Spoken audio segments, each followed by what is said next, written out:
You're watching the Action Sports Jax 24/7 network. Now it's time for the Brent and Austen Show. Was it pass interference or not? How do you feel about it? You gonna side with the refs or you side with the teal-glassed Jags fans? So I don't think it was pass interference.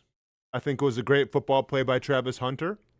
I think the fact that the ref didn't see Travis Hunter turn his head around could adhere to the fact that he called the penalty, but I thought it was a bad call.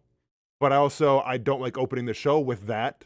I don't like Liam Coen opening his press conference with that because that's not the reason why they lost. Yeah. And that does nothing for you. We'll get into it a little bit here, but you remember when I said I'm going to watch very closely how they handle a loss? Yeah. I watched really closely, and I wasn't the biggest fan of it. Really? Correct. Interesting. Mm-hmm. I actually said, because I tweeted the Jags did put out their post-game locker room speech even after a loss. Yeah. Very rare. But that doesn't happen. Yeah, I mean, actually, they're getting kind of praised for that. The transparency continues to some degree. Oh, no, you didn't see all of it. The speech was great. Yeah, and I was like, I think Austin's going to like that. I mean, even the idea of putting that out in a loss, being transparent because you have been anyway, I thought was pretty cool. I thought it was a good tone. I saw actual conversations going on. I don't usually see this, but I saw conversations going on just outside the plane and buses with Liam and Eric Armstead and Trevor Lawrence and Josh Hines out. It was interesting to kind of witness that and see that.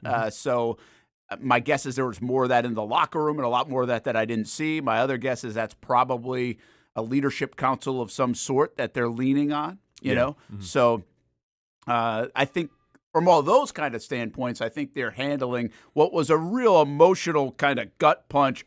How did you lose that football game? Yeah. I mean, it wasn't like, hey, you lost a football game in the NFL on the road to a good Bengals team by 10 points because they outplayed you.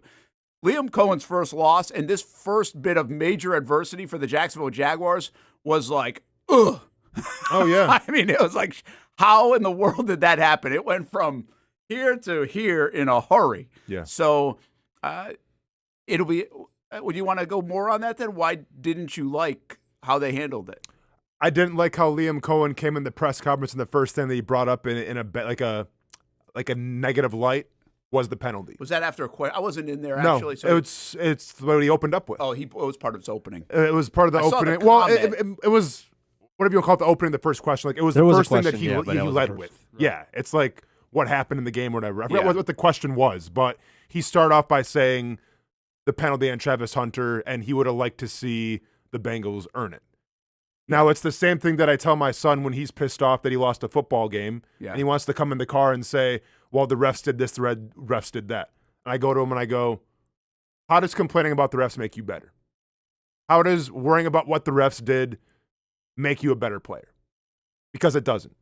Because you can't control the refs. Now, listen, there's 3 plays you can go back whether it was Lloyd being down, which he probably wasn't, the Travis Hunter penalty, and then there was one more. What am I missing? The Trayvon Walker. The Trayvon Walker one, where arguably that was... Yeah, logic defied. Yeah. The rule might be the rule because they looked at it and it was like that. Yeah. It wasn't a long delay. And I will say this about the Lloyd one. I don't think you should blow the whistle because it's hard to tell exactly, but we have video that kind of showcase it looks like it's down. Of course. So, well, it's debatable. But it's debatable, so let it go. Let it go, right? exactly. And then assess it after the fact. That's right. Right? They didn't do that, right? So, theoretically, on those 3 plays I just mentioned, you can maybe say one of them, if not 2 of them, could have been overturned. Yeah. Right? So, yes, the Jaguars got screwed there. Simple. Is that going to help you in the future? No, because you can't control that. That's football. So if I'm a head coach, the last thing I'm going to do to lead off a press conference with is that. I'm probably going to have to address the penalties. I'm probably going to have to address the self-inflicted penalties because I think out of everything, and there's a lot of things that break down that are bad, there's some great as well, but I think of everything, that's what sticks out to me the most. It's interesting. I know. So I appreciate you saying that and hearing that. Let me just say this about the PI call on Travis Hunter. It's probably the wrong call, but when you're on the road in the NFL, you're going to get bad calls. That's just the way. You're going to get bad calls at home. Welcome to the NFL. So we know this is a game where the 3 plays that Austen just mentioned. We also know there are 5, 6, 7, 8, 9 plays where the Jags just didn't take care of business and should have won the football game without that even coming down to that. The thing that bothers me a little bit about that situation in particular is that you went and got Travis Hunter to make plays and impact football games. And right now it's been a slow start. And I think that could have been a nice punctuation for him because to me that's no different as if he caught the 4th and 5 that Brian Thomas dropped to end the game. Sure. Like if he's the one catching that, he's helping you win the football game. He's helping you impact the game. And so far we really haven't seen that, right? I mean, we haven't seen Travis Hunter say, oh, wow, look what I've done in 2 games. But that would have been a hell of a defensive play, which it was a hell of a defensive play, I think, to close out the game. It won you the football game. To me, that's making an impact. It doesn't need to be an interception all the time or even a touchdown or this highlight reel play. So that's the one that bothers me about that because I think it would have been so nice for him and the narrative and everything else to way it closed it out. What else bothered you about the way they handled losing? Is it just that? That to me is the biggest part. Well, that and then obviously the Brian Thomas Jr. stuff as well, because everyone's doing it now. Well, no, everyone's doing it now. Everyone's clipping it and saying that there's some discrepancies between Liam Coen, how he feels about Brian Thomas Jr. And that's the last thing you want right now, because I get it. Everyone's in their Brian Thomas Jr. feelings. You can say he lost you the game, which I think he was a big part of it. But going forward, you're going to need Brian Thomas Jr. to play well to have a chance to make a playoff run here. I hate to tell everybody. He's not getting traded, right? So he's on this team. Something's obviously up right now, and it's their job to figure out what the problem is, rectify it, and then move on. But having a cryptic soundbite saying, you know what, the Brian Thomas Jr. stuff isn't helping the situation. It's just kind of fascinating. I kind of didn't know we go there here so early, but I think what we're getting a little bit with Liam Coen is not the norm, and it's celebrated when it's good, and it's going to be really criticized and microscopic when it's not good. We're getting the microscopic one today. There's stuff that we've celebrated and said, hey, this is pretty cool. They're transparent. He answers questions. He gives you more insight. He takes you inside a little bit more. This is good for fans. I think the organization overall. The problem with, I think, a lot of us on the outside, the world that watches football, is we're not used to it. We're really not used to it. You know, we're going to talk about the whole Trevor and him exchange. And the world of football doesn't like that. That's like, what are you doing making your coach look bad? What are you saying? What do you mean there's a confrontation here? Wait a minute now. For 18 years, I've been covering this football team, and there have been so many people over the years like, I want to see some fire. I want to see some passion out of the coach. Don't just stand there. Get the sunglasses off, Jack Del Rio. How about some fire from Trevor Lawrence? These guys don't look like they want to win. And then you have a moment like that in the battle, and it's like, well, wait, that's a problem. To who? Well, to the world. Trevor it? Lawrence is on Get Up. That whole exchange is the story nationally. Oh God, more than anything else. Okay, really? Oh yeah. I guess I haven't been on social media that much. No, it's on. I walked in today. It's on Get Up. Yeah, they don't talk about the Jags on Get Up.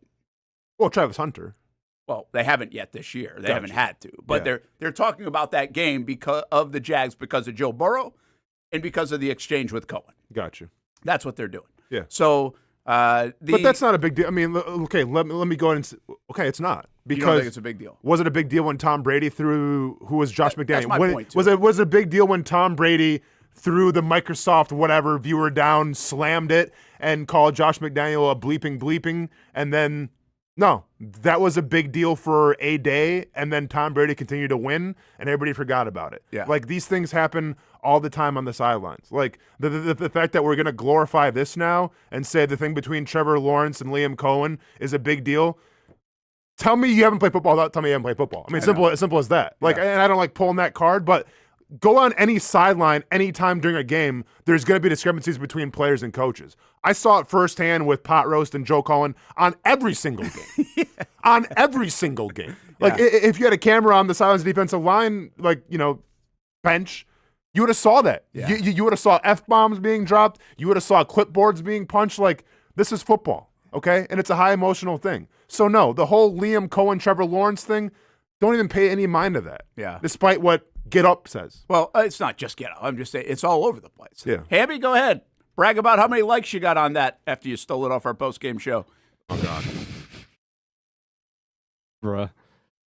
How many likes? On which one? On the Liam, Trevor. Oh, I don't know. Comment. I can go find it. 2,500? Has over 500,000 views? Yeah. Maybe up to 1 million now? Got to get them likes, man. Like, seriously. That's a big talker. Oh, I didn't put out the one on Trevor. Oh, you didn't do that one? Nope. How about, can we hear from Coen and Trevor? Because this is my other part of it. This goes along with the whole Coen stuff. Most coaches would not say what Coen said about this exchange, in my opinion. Most coaches would be like, man, it's all good. Like, we're good. Like, they wouldn't even acknowledge it. Listen to Coen here. He's like, yeah, I was pissed off. I was pissed off. Like, he actually says how he felt. I don't think we're used to this. He doesn't have a filter. He speaks like the fans think. Yeah. I get it. But you have to keep it within reason. Yeah, and I think he's going to either have to learn to do that, or we're going to have to learn, and the players are going to have to learn, like, that's the way it's going to be. Okay. Is that a bad thing, or are we just Good not luck used with that. to it? Is it a bad thing? I think right now the most important thing on this team is getting Brian Thomas Jr. right. Yeah, I'm going to get into that. Let's just go to the sound right here real quick since we're on the Trevor stuff, and then we're going to talk about Brian Thomas Jr. because it's a massive story coming out of this football game, in my opinion. No, it was just one throw. I was pissed. It is what it is. It's not, that's emotion. It's not personal ever. That's just kind of me getting worked up. So he threw a dime in the back of the end zone. We don't make a play. I was very pleased with his competitive nature, the way he stayed calm on the sidelines. Like, he doesn't get, he's pretty even keel, which is good for me. I need that. Coach is really passionate, which is something that I've noticed ever since he's been here, and I love that about him, and we'll get fired up, so it's been cool seeing our, and there's times where I'm not always that way. I'm kind of a little more like this, but he's honestly brought a little bit of more of that out of me, which I think has been good for our offense, and I've kind of feed off of him, and there's times we get excited and get fired up, and there's a sense of urgency, though, too, when things aren't going great, where I feel like he does hold us accountable and not afraid to rip into us a little bit, so I think that's good. There's a sense of urgency for us, and we need to get better, and we can improve. Non-story. What's that? Non-story. Yeah, well, it's a non-story here because if this, I'll say this. Let me acknowledge this. If this happens in Andy Reid and Mahomes, like, people are talking about it. Like, I just think they talk about it without a lot of context. And he even said it earlier this offseason. He said Baker Mayfield and him used to get into it all the time. Sure. Fiery dudes. This happened with Andy Reid and Travis Kelce, where Travis Kelce literally chest bumped Andy Reid. And that was Travis Kelce. It was a story for like a day or 2 days, and then we went on with our lives. Yeah. Like, this, that's why this isn't, I don't think it's that big a deal. Yeah, I really don't. Listen, I think we're all in agreement on it. Yeah. But I actually think it's I actually think it's a cool story. Like, I like it. And somebody said, well, I'm going to bookmark this. All right, let's see. Maybe it becomes a thing down the road. We got 5 of these, and there's some friction or whatever. But I think this is great stuff. I want to see every coach so far that has come into Jacksonville has said this, either loudly or quietly. I want to see more fire out of that guy, number 16. I want to get more. I know it's not his personality, but I want a little bit more. I thought the way Trevor answered that was like, hey, he's even bringing a little bit more out of me. And was that a little bit of fire, or the dismissal there was like, hey, dude, I got this. All right, whatever. Settle down. All right. That's your quarterback taking control. Quarterback's the most important player in the organization. So, like, there's a lot of good stuff right there that I think can really be valuable down the road. And I think we're going to see more of it, quite frankly. Yeah. So, and not just with Trevor, with other players too. Yeah. I mean, if my overall synopsis of that on the sidelines of Liam Coen telling him to bring the ball down and Trevor Lawrence going like this, it's simple. Liam Coen's trying to hold him accountable because, yes, you have to bring the ball down, right? And in that moment, Liam Coen was reiterating that. And Trevor Lawrence, who obviously has to focus on the next play call and get his guys in line, was just like, dude, we'll talk about it later. Yeah. It's as simple as that. Like, Yeah, and I get it. It is a story because, like, I think Robert Griffin, I guess, tweeted about it as well because, he's, in terms of media presence, he's doing great for himself the past couple months. But by all means, go ahead and I'm sure he was locked in on the rest of the Jags game. Oh, yeah, for sure. So go ahead and loop in, there's something brewing here in Jackson with Liam Coen. No, there is not. Like, if anybody should know, Robert Griffin should know, these exchanges happen, especially in the heat of battle when you're getting ready to go call another play and try to will your team in the end zone. It's nothing huge. Yeah. Everybody just relax. Yeah. That's not a big deal. Okay, but what is a big deal? And really the lead story is Brian Thomas Jr. I mean, I think I said to somebody on the bus yesterday after we landed, I was like, I don't know how big of a story this is going to be this week in Jacksonville and around the country. But this is a massive story, in my opinion. And there are many stories like this one that we're talking with Trevor that I'm like, all right, come on now. We're overinflating this. Let's not over-dramatize it. To me, I don't know if you can overinflate this right now and over-dramatize. I think this is a big deal, man. This is your star wide receiver. He is your best offensive player coming into this season.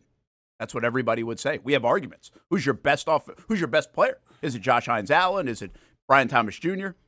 A lot of people would say Brian Thomas Jr. going into the year. Mm-hmm. Brian Thomas Jr. is a star in the making. People have him in the top 10 in the wide receiver. He's amongst the elite. We said this on the show. We came in last week, and I said it looked uncomfortable. Not the drop. The catch to me looked uncomfortable. He looked even more uncomfortable. I don't know if I remember a day where a receiver, even in a Jacksonville Jaguars uniform or in the NFL, has looked more uncomfortable playing the game of football. Yeah. And I don't know exactly what's up, guys. I thought maybe a little bit of an injury he was trying to hide. I go to confidence.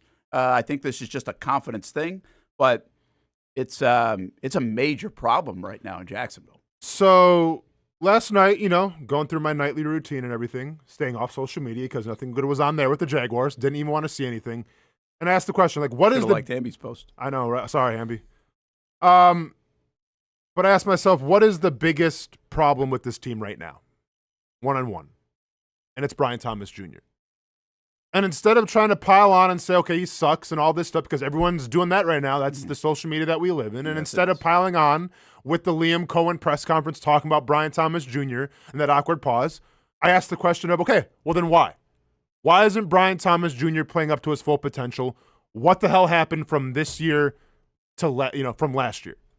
So, me being the psycho that I am, I texted Liv Tasley at 6:30 because woke up this morning at about 5:45, did my stretching, did my breath work, and then did a deep dive of watching film on Brian Thomas Jr., wondering where it went wrong. Where did things start to look a little different? And I think I found the answer. And I recruited Liv as well because she's going to bring her expertise in this in terms of being a cheerleader. But this is a problem that stemmed back to the preseason game against the Steelers. This is a problem that is not only Brian Thomas Jr.'s fault, but this also revolves around Liam Coen and Trevor Lawrence as well. This is a conglomerate. This isn't just Brian Thomas Jr. This is all three of those guys of what's happening right now with this team and why I think it's the biggest problem with the Jacksonville Jaguars. You want to get into it? Let's get into it. I mean, because I could push this and tease this for an hour, but, I mean, I want the answer. You got it. I want the answer. I've got my own thoughts on it, too. I don't know if I'm even going to agree with your thoughts in its entirety. You may not. But there might be a lot of layers here. And the bottom line for me, it's a huge, huge story until they figure it out. And to me, it actually adds weight to what is going to be a huge game on Sunday here in Jacksonville. And also, it's the first time we thought that Liam Coen and company, their first real, big challenge would come with Travis Hunter. How are you using him? What are too many defensive snaps, offensive snaps, all this stuff that you can encounter as a head coach. We did not see this coming where this would be Liam Cohen's first major challenge as a head coach is getting to the bottom of this and getting it right. Without a doubt. Right, so to answer the question, what's wrong with Brian Thomas Jr.? Why is there a disconnect between him and Trevor Lawrence? And why is there a disconnect between Brian Thomas Jr. and Liam Coen? I think we answered some of the questions in this video. All right, so Hamby, do me a favor. Take me live. We're going to actually, snap our fingers and send Liv and Austen. There we go. There we go. Let me quick go run. Austen to the studio. We're not really, but this makes me feel better that we're not going to just take Austen's shot from here and then automatically he appears in the studio. We record, yeah, okay, that's fine. Well, that's fine, but hey, I'm a TV guy. I know, man. You're a TV guy. I don't like it. I got Hamby's a TV guy. He's okay with it. All right, I'm trying to raise the bar for the young guy. Okay, gotcha. All right, let's quick go run, Liv. Let's go. Here we go. Going to the studio. I know. Here's a video. Hey everybody, Olivia Tasley, Austen Lane, and we are back for a Live in Your Lane segment. So Austen texted me at the brisk hour of 6:30 a.m. With this dire need because he said he solved the case behind Brian Thomas Jr. So here we are in the studio. We're going to break it down for you. Listen, I think the biggest thing after this Bengals game, Liv, is what's wrong with Brian Thomas Jr. Everybody's asking that question. Well, I think we have some answers of what's really going on here. And this goes back all the way to training camp, people. This isn't just a one-off, right? He hasn't looked like himself. And the question is why? And I think we're here to answer that question. And if you want to get the start of that question, we have to go back to the very first preseason game, the opening drive. And this is the play that I think that has changed Brian Thomas's career so far this season. And listen, it's a simple in route, right? Tries to get the first down here, but watch the hit that he absorbs. It was a big hit. Yeah, it was a huge hit. I mean, he's hit by, what, 2 guys, I think we saw, right? And that kind of forced the ball out of him. So this is a routine play. Trevor throws it a little high. Brian Thomas Jr. doesn't see the safety. So he got the one guy. He gets cracked. Gets right back up. You know, they obviously address it in the broadcast. That was a hard hit and everything. But I think we saw this play thinking, okay. Like, he's okay. He got back up. You didn't raise the red flag. You didn't even raise the yellow flag. It was just like, okay, he got hit. That was a good defensive play by the Steelers. But the issue is this play has stuck with Brian Thomas Jr. Up until the game yesterday in Cincinnati. Yep. So let's hear Liam Coen from after the Steelers game a few days later. Yeah, it was solid. He went out and did his job. You know, the one to BT was something that was kind of a scheme error in a way. You know, he could maybe see that safety and move on and progress. Don't force it in there, but that was also a crappy play call. So I'll take some of that one. But I thought he operated well. You know, we didn't ask him to go and do too much, but it was just solid from an operations standpoint for sure. All right, so that's fair. He's kind of taking the blame. He's letting Trevor know he's taking the blame, and BTJ as well. So what did we learn from that play? That it's Brian Thomas Jr.'s fault because he can catch the ball. It's Trevor Lawrence's fault because he didn't see the safety, and it's Liam Coen's fault because, well, it may not have been the best play call in that situation. Yeah. So now let's see if we're over that play or if it carries on to the next preseason game. We're going to call the same play in the Steelers or the Saints game. Yep. Sorry. So the next preseason game, here it goes. Early on in the first, too. Oh, yeah. Trying to get him going again, right? Trying to get him going, get that confidence back. The exact same thing happens. Now, keep in mind with this play, this is uncharacteristic of Brian Thomas Jr. because while it may not have been the best throw from Trevor Lawrence, he actually dives here for the ball instead of just staying on his feet, which he could have. He just wants to get down. He wants to get down because he sees number 29 coming across the field. He's afraid of getting hit again. Yeah. So now this is starting to become a pattern. This is starting to become a routine, and this is an issue. And now we fast forward to the Bengals game. Game on the line. And now we're game on the line in the fourth. Exact same thing happened. Here's what I caught in this play when we play the slow motion here we go. All right, so he's ready. See, he sees the ball, but look at his head. Yeah. He's already looking at 44, in my opinion. Oh, he trusts himself to catch the ball, even though he doesn't. But now he's concerned that the guy over here is going to absolutely lay him out. Liv, it's not even your opinion. Like you nailed this. Like absolutely, this is exactly what's happening right now. Brian Thomas Jr. turned his head early because he's afraid to get hit, and this is the exact same thing that you saw against the Steelers and the Saints in preseason, and now it's transpired to the regular season. So, Liv, I text you at 6:30 in the morning, right, for a reason, and I think you're the perfect person to ask of this. Real quick to summarize, like. You were a former cheerleader. You were a cheerleader at the collegiate level for USF. Go Bulls. D1. D1. Go Bulls. But you're on the top. Yeah. And I assume sometime in your cheerleading career there was an incident where somebody dropped you, someone didn't do their job, and you suffered because of it. Yeah. What is that like when that happens, and how do you gain the trust back, and how do you get your confidence back? Yeah, so for me, when I get dropped, I know it's on both of us. It's not just a him problem, a me problem, or whoever's, tossing me up. It's all right, that happened, and it's like what Liam Coen says, even it's like what football says, you got to move on to the next play, right? It may be a terrible play call. I remember during a game, a coach called this pyramid, and We didn't hit it. Yeah. But we all looked at each other and were like, no. We need to make sure that we hit it because it's going to drown on us on the entire game if we don't hit it, right? Yeah. So it's getting right back on the horse for us. It's making sure that we know we have the confidence and the trust in ourselves to hit this 1,000 times. Yeah. And it's just getting right back on the horse. And next thing you know, we hit that pyramid and it was the best feeling in the world. And now we can go on, right? Whether it's football to cheerleading or for me personally now with fighting, fighting is the same thing for me, right? Because I got knocked out with the right hand one time, right? This would have been my second UFC fight. I'm sorry, my third UFC fight. I get knocked out with the right hand, right? So now my next opponent specialized with the right hand. So what did I have to do? Well, obviously I'm scared to take this fight, right? Because I don't want to get knocked out again. But all we worked on was a simple shoulder roll. Where when I see that right hand coming, I roll the shoulder and I get out of harm's way and we move on. It's something so simple, but you have to drill it a million times to make a muscle memory. That's what has to happen here, right? And this starts in practice. Now, granted, you're not going to hit each other in practice, right? You got to take care of each other. But this has to be drilled in practice so we can build some more confidence up, during a regular season game because they're going to need Brian Thomas Jr. this year. I get people are frustrated right now, and rightfully so. But if you want to win football games and make a playoff run, it's got to be with the hands of Brian Thomas Jr. And just keep in mind, Liv, real quick, this started with Liam Coen saying, bad play call. This started with Liam Coen saying it was a bad decision by Trevor, and obviously Brian Thomas Jr. has to do better as well. So it started with all three of them. This problem has to be squashed with all three of them as well. Yeah, exactly. And hopefully they can get it squashed by the time we take on the Texans, right? Absolutely. All right, everybody, that was Liv in Your Lane. Let's go back to you. Yes, that would be me. Thank you, Liv. Hustle back. The studio's only like 3 seconds away. That was really good. You guys weren't even out of breath. Well, as we bring you back in, man, I mean, this is really simple sports psychology.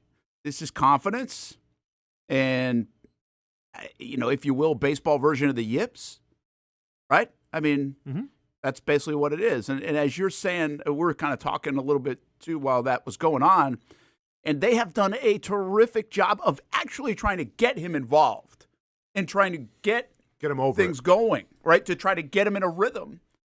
But I think your point is they've got to admit that this is a full fear right now or an uncomfortable whatever. Fear is a hard word. These guys play a violent game, but it looks like it's somewhat fearful and uncomfortable is the way I just describe it. The best, just for respect to him as a football player. And I think I said this last night. I think you have to, if you're Liam Coen, dial stuff up that's not in danger for a little bit until you build back confidence. I don't know if that's possible, but he even tried to do it on the out of the 3rd and 2.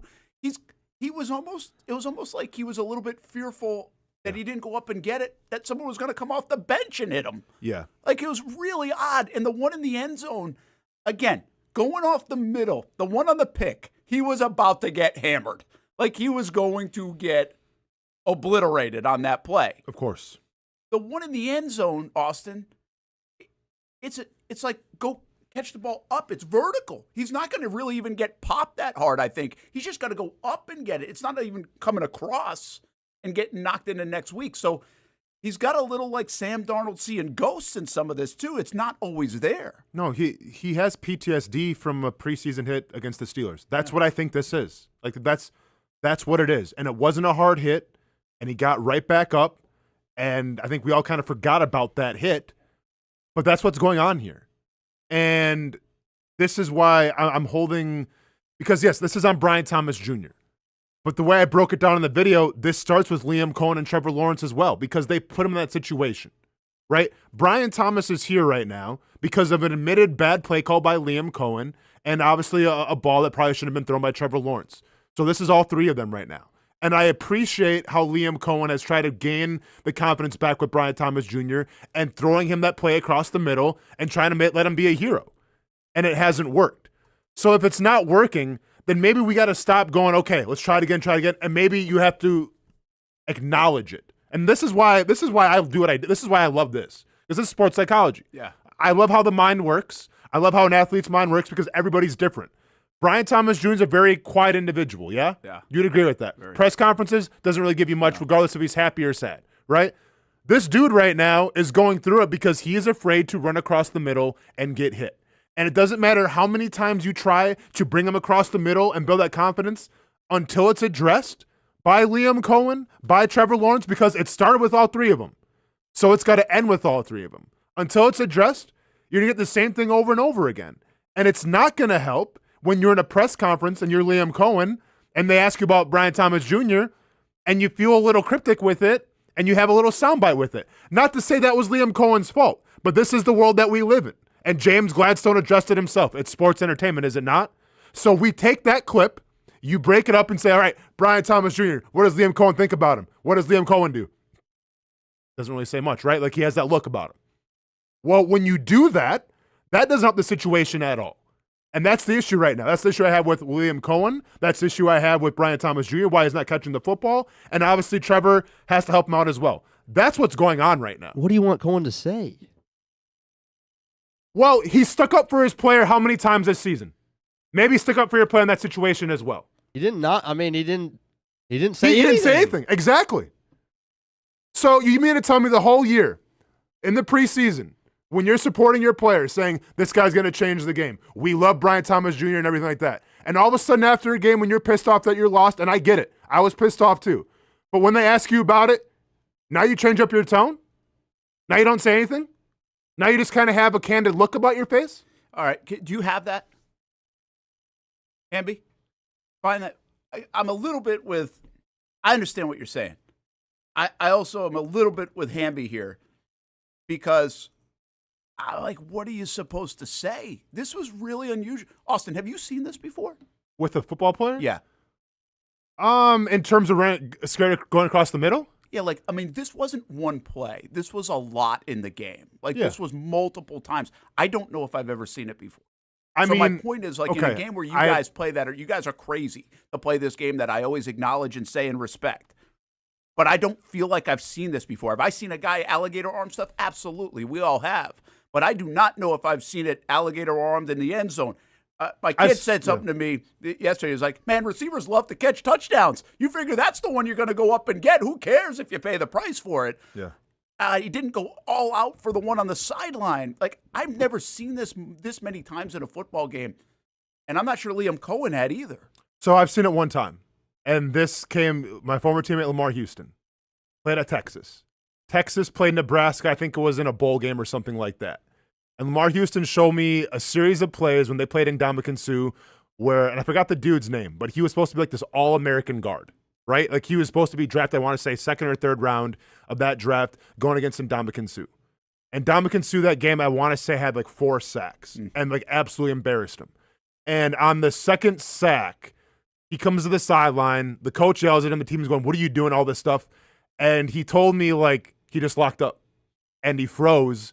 And he was never the same player again. So much so, after that game, his draft stock, and I don't know his name, but his draft stock went to, the 6th or 7th round. Got drafted, fizzled out in a year. Wow. When he was supposed to be, this next up-and-coming great guard. Yeah. Simply because Ndamukong Suh embarrassed him for a couple plays, nobody had his back, and then that's what it was. Yeah, couldn't get over it. Yeah. That's the only example that I have personally. Yeah. I'm sure it's happened many times in the NFL, but that's what I can go off of to give you evidence. Yeah. Now, with Brian Thomas, you're what am I asking for from Liam Coen? Obviously, I understand he's a professional athlete, and he's making a lot of money. And it's your job to go out there and catch the football, right? And you're not doing the job right now. The only point that I'm trying to make is that they need him. Mm-hmm. Okay, I get Parker Washington. We can talk about that later. Got to start using him a little more, right? Travis Hunter, I'd like to see him used a little more as well. But you need Brian Thomas Jr. to try to make plays and to go out there and get his confidence back. So if that's what it is, and it's a confidence issue, because that's what it is. It's not an attitude issue. It's not forget Trevor Lawrence, forget this offense, I don't fit this scheme. It's nothing like that. This is all mental. Mm-hmm. And if you're trying to break this through somebody mentally, a good way to start is a press conference to try to give them more support. Maybe he doesn't earn it. Maybe the last thing Liam Coen wants to do right now is take him by the hand and be like, hey, we got to have his back here. He's got to play better, but we got confidence in him. Maybe that's the last thing you want to say in that moment. But at least saying something to reiterate the fact of, hey, man, we're still with you is going to help him a lot more than not saying anything. And now you got to address it in practice and everything, and maybe he's feeling a certain type of way about it. Yeah, I just will say, and by the way, the teammates, Etienne, Hunter, they all said stuff like that, but they weren't posed the question why do you think he is a little fearful right now.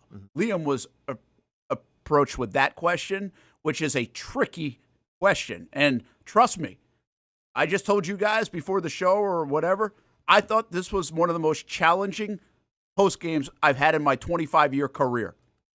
I knew it had to be addressed, and quite frankly, wasn't exactly sure how to ask a player that plays in the NFL that I have a lot of respect for that alone, why he looks afraid to play the game. That is that was a delicate balance for me as a guy asking a question. I can only imagine being the head coach and trying to figure out all of that because it was just a thing. I think everybody saw it too. It wasn't one thing to hide and be like, oh no, my bad, right?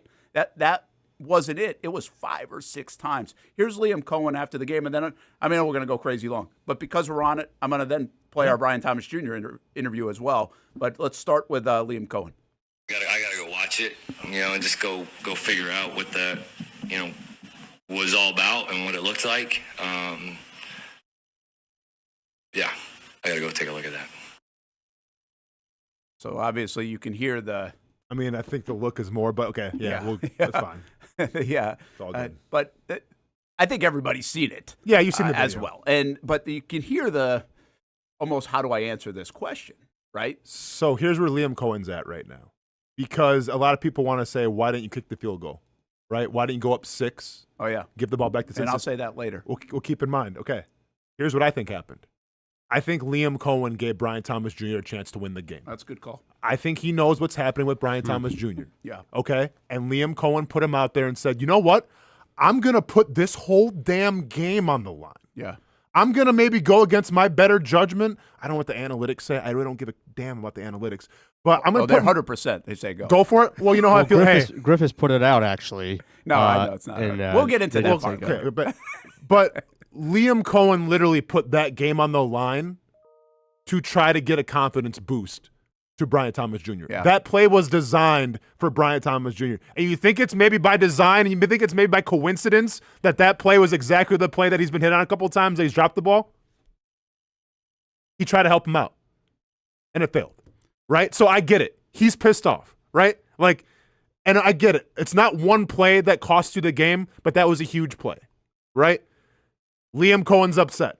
You put it in Brian Thomas Jr.'s hands, he drops the ball.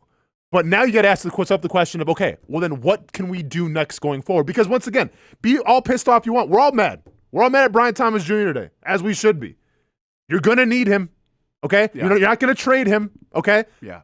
So how can you get over it now and get better play out of him? Yeah, this is what I like about doing this show is you get into this part of it. This is a deep thing. This is why I say this is a massive story. This is not hey, don't worry, bounce back and make a catch. This is different than dropping the football. Dropping the football is one thing, and that can be mental too, and there's a psychology involved. This one even is more different. And I think there's one thing to note here, Austen, and you would know this way better. You watch a lot of it. When he came out of LSU, he's known as a deep guy. Mm-hmm. Right? Mm-hmm. Well, what did Brian Thomas Jr., or what did Liam Coen say? Hey, we're going to move this guy all over the place. He moved all over last year. He was very good. I want it to be noted, if you go back to last year, Brian Thomas does what I would call a good job of protecting himself in traffic. But it wasn't alligator arms. It was catch the ball, get down, so I don't get my head taken off. Receivers do that. Yeah. Quarterbacks do that. Players do that. And that's a smart play, by the way. I mean, you can get injured in this game. People would say it's a business decision. No, I mean, it's a smart play for your team on a lot of occasions. He has just taken that now to a different level in the last couple of weeks based on what Austen has said, probably that hit in the preseason that he took in preseason game number 1. And now they got to kind of figure out how to work through this. And listen, the other thing is Brian Thomas Jr. is a pretty quiet guy. If he had 150 yards and 2 touchdowns, he wouldn't be that vocal in the locker room after. You know, he's that same guy. But he was obviously pretty quiet yesterday. I give him credit for at least not ducking the media. Everybody was waiting, and he knew this game had a lot to do with him. Well, it's the NFL, man. It's going to be good and bad. How tough is a day like today to take? I mean, it's super tough. I mean, you feel like you had a game that you should have won. And, I mean, end up losing. So, I mean, it's super tough, but, I mean, we just got to keep going. It seemed like you guys are doing a lot of things that you wanted to do. Did you feel like just a play or two away from making that one that put it over the top? Yeah, I mean, it was a lot of little things that just added up to this. So, I mean, we just got to find out what it is and just keep going. Correct those things, keep going. What happened on the fourth down with the drop there? What happened? Drop the ball, got to catch it. Are you in a good place, confident-wise, right now? Yeah, I feel like I'm in a great place, confident-wise. Do you just have to be, or is it just because of everything that you've done to this point that you lean on that? I mean, I know what I'm capable of. I know what I can do. So, yeah, that's it. How frustrating is that? I mean, you know that you're capable of this, and then some things don't go your way necessarily. How do you stay locked in on that? Super frustrating. Just gotta put it behind you and say, go on to the next week. What's the balance? Can you give us an idea of the balance for you when you're going across the middle and you've got two guys bearing down on you and trying to also protect yourself in those situations? Just gotta be better. Just go catch the ball. It's plain and simple. Just go catch the ball. Why so many illegal shifts today? What was causing that, you think? Just gotta get in the huddle, get the whole play call, know where you're supposed to be at, know where you're supposed to get lined up, and go out there and execute the play. That's it. Just gotta execute. Hey, there's been a lot of good stuff happening around here for last week or 6 months with this new regime. It feels like a gut punch. You guys well equipped to handle something like today? Yeah, I feel like we got a lot of leaders in there. I mean, that's the big thing for this. That's what the whole word been, just being able to go through adversity. So I mean, I feel like we'll be good. I feel like we'll be straight. Can you work some stuff out, that chemistry with Trevor, even on Wednesdays and Thursdays? I mean, do you build toward Sunday on those days and shake some of it off?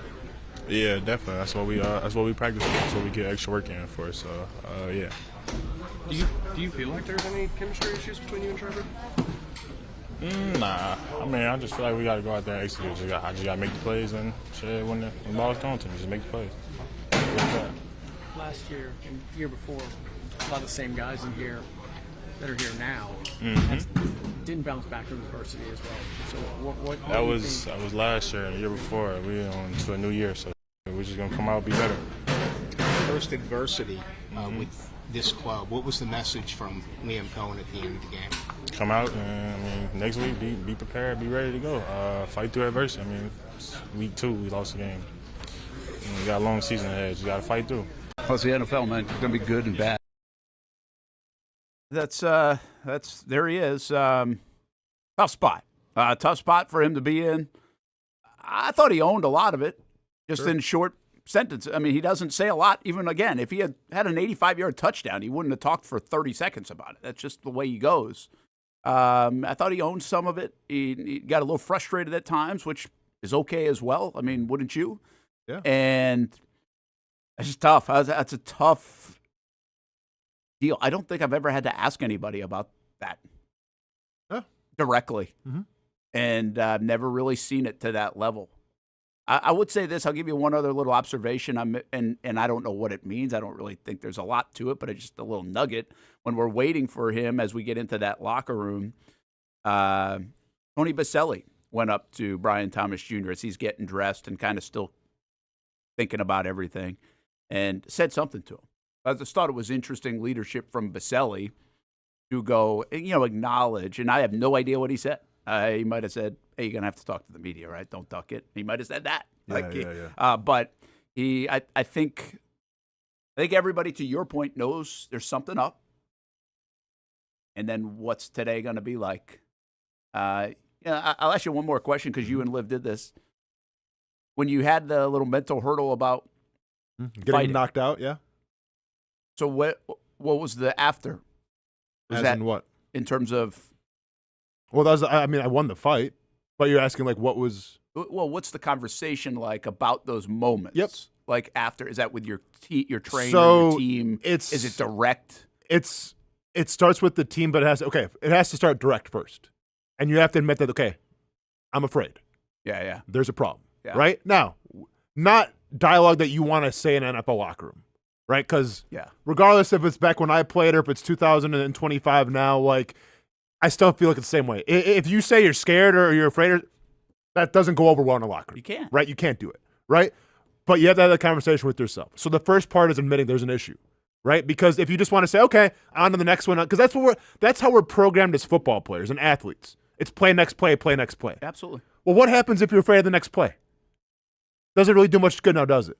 So it's going to be on Brian. And once again, I'm not an expert in this. No, I almost swore, but I'm not an expert in this crap, right? But like I'm just sharing off personal experience. We got a lot of experts on social media. Oh, of course, yeah, we do. Yeah, we do.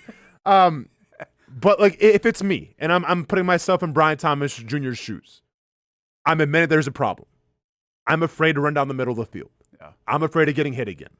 Maybe it didn't look that bad on the film, but guess what? Internally, it messed me up. Yeah. So that's the first step, is admitting there's an issue.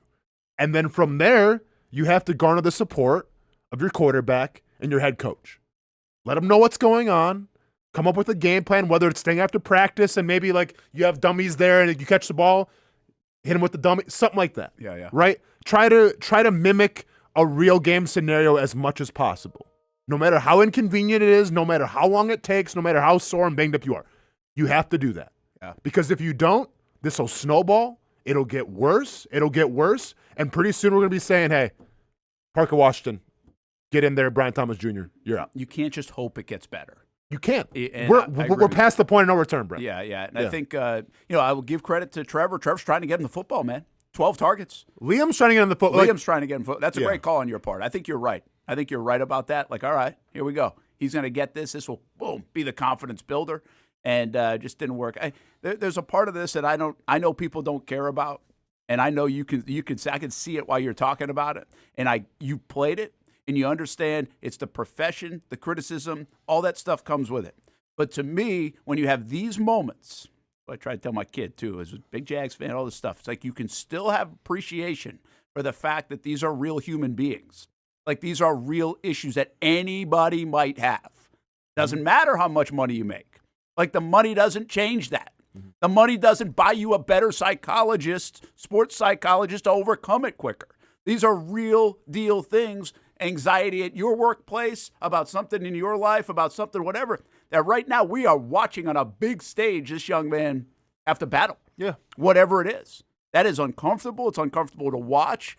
And you can do and say whatever the heck you want. I don't care. I just like to acknowledge the fact that I think in these kind of moments, these are real like human things that we kind of sometimes think these guys are robotic because they play a sport that we like to watch and have fantasy team and money on it and everything else. That doesn't mean they're always robotic. This is a real human element here that the Jags have to figure out for their success, for his success, for their quarterback's success, and for everything else. And this has zero to do with fame, money, and all the rest of athletic ability. Yeah. And that's where it gets real tricky.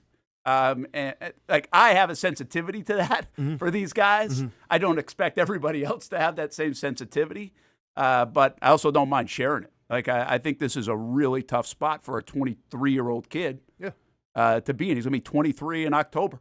Yeah. You know, this is real deal stuff. Yeah. And once again, I've said this before, but I'll end it with this because I want to reiterate this as well. You don't fix this issue just with Brian Thomas Jr. alone. This issue started with Liam Coen. This issue started with Trevor Lawrence. Liam Coen even admitted it, right? That's why I played that press conference clip in the video. So if it starts with all three of them, then they got to figure it out together. Yeah. And that's the human psyche, ladies and gentlemen. You may not be all for it, and you may not understand what Brian Thomas Jr. is going through, and that's more power to you, right? Hey, he gets paid a lot of money. I get it. You want to be critical? Be critical. But I'm just coming from a place where this is an important player on this team, right? And he's not playing to his full potential. So what do you do to get it back? I also don't think you can bench him. Absolutely. I mean, I don't think so either. That's not the answer, is my point. Like, you've got to figure out a way to play through some of this. Yeah. But then comes the question, how many more opportunities do you get, Brent, until... I'm just saying right now. Yeah, sure. I mean, it's week 2. It's a marathon, not a sprint. Yeah, yeah. Not ready for that part of the conversation. And hopefully we don't have to have it. We'll take a break because we're supposed to about a half hour ago. Brent and Austen show. Yeah, we kind of did the What's Wrong with BTJ, didn't we? Loved it, liked it, hated it. Yeah, we got it. I love how didn't like it has now gone to hated it. After a loss. Hey, hate's a strong word, Brent. It fit better on the screen. Yeah, I get it. We have some Jags locker room. Dewey Wingard, what he had to say. Dewey's got some mental gymnastics of his own going on. I'll tell you what I think about it. And DJ Lagway, oof. Nice game, says the Georgia fan who made this full screen. Travis Hunter, and maybe some wagers and spreads, although I'm not bragging about it like Hamby did last week. Should be.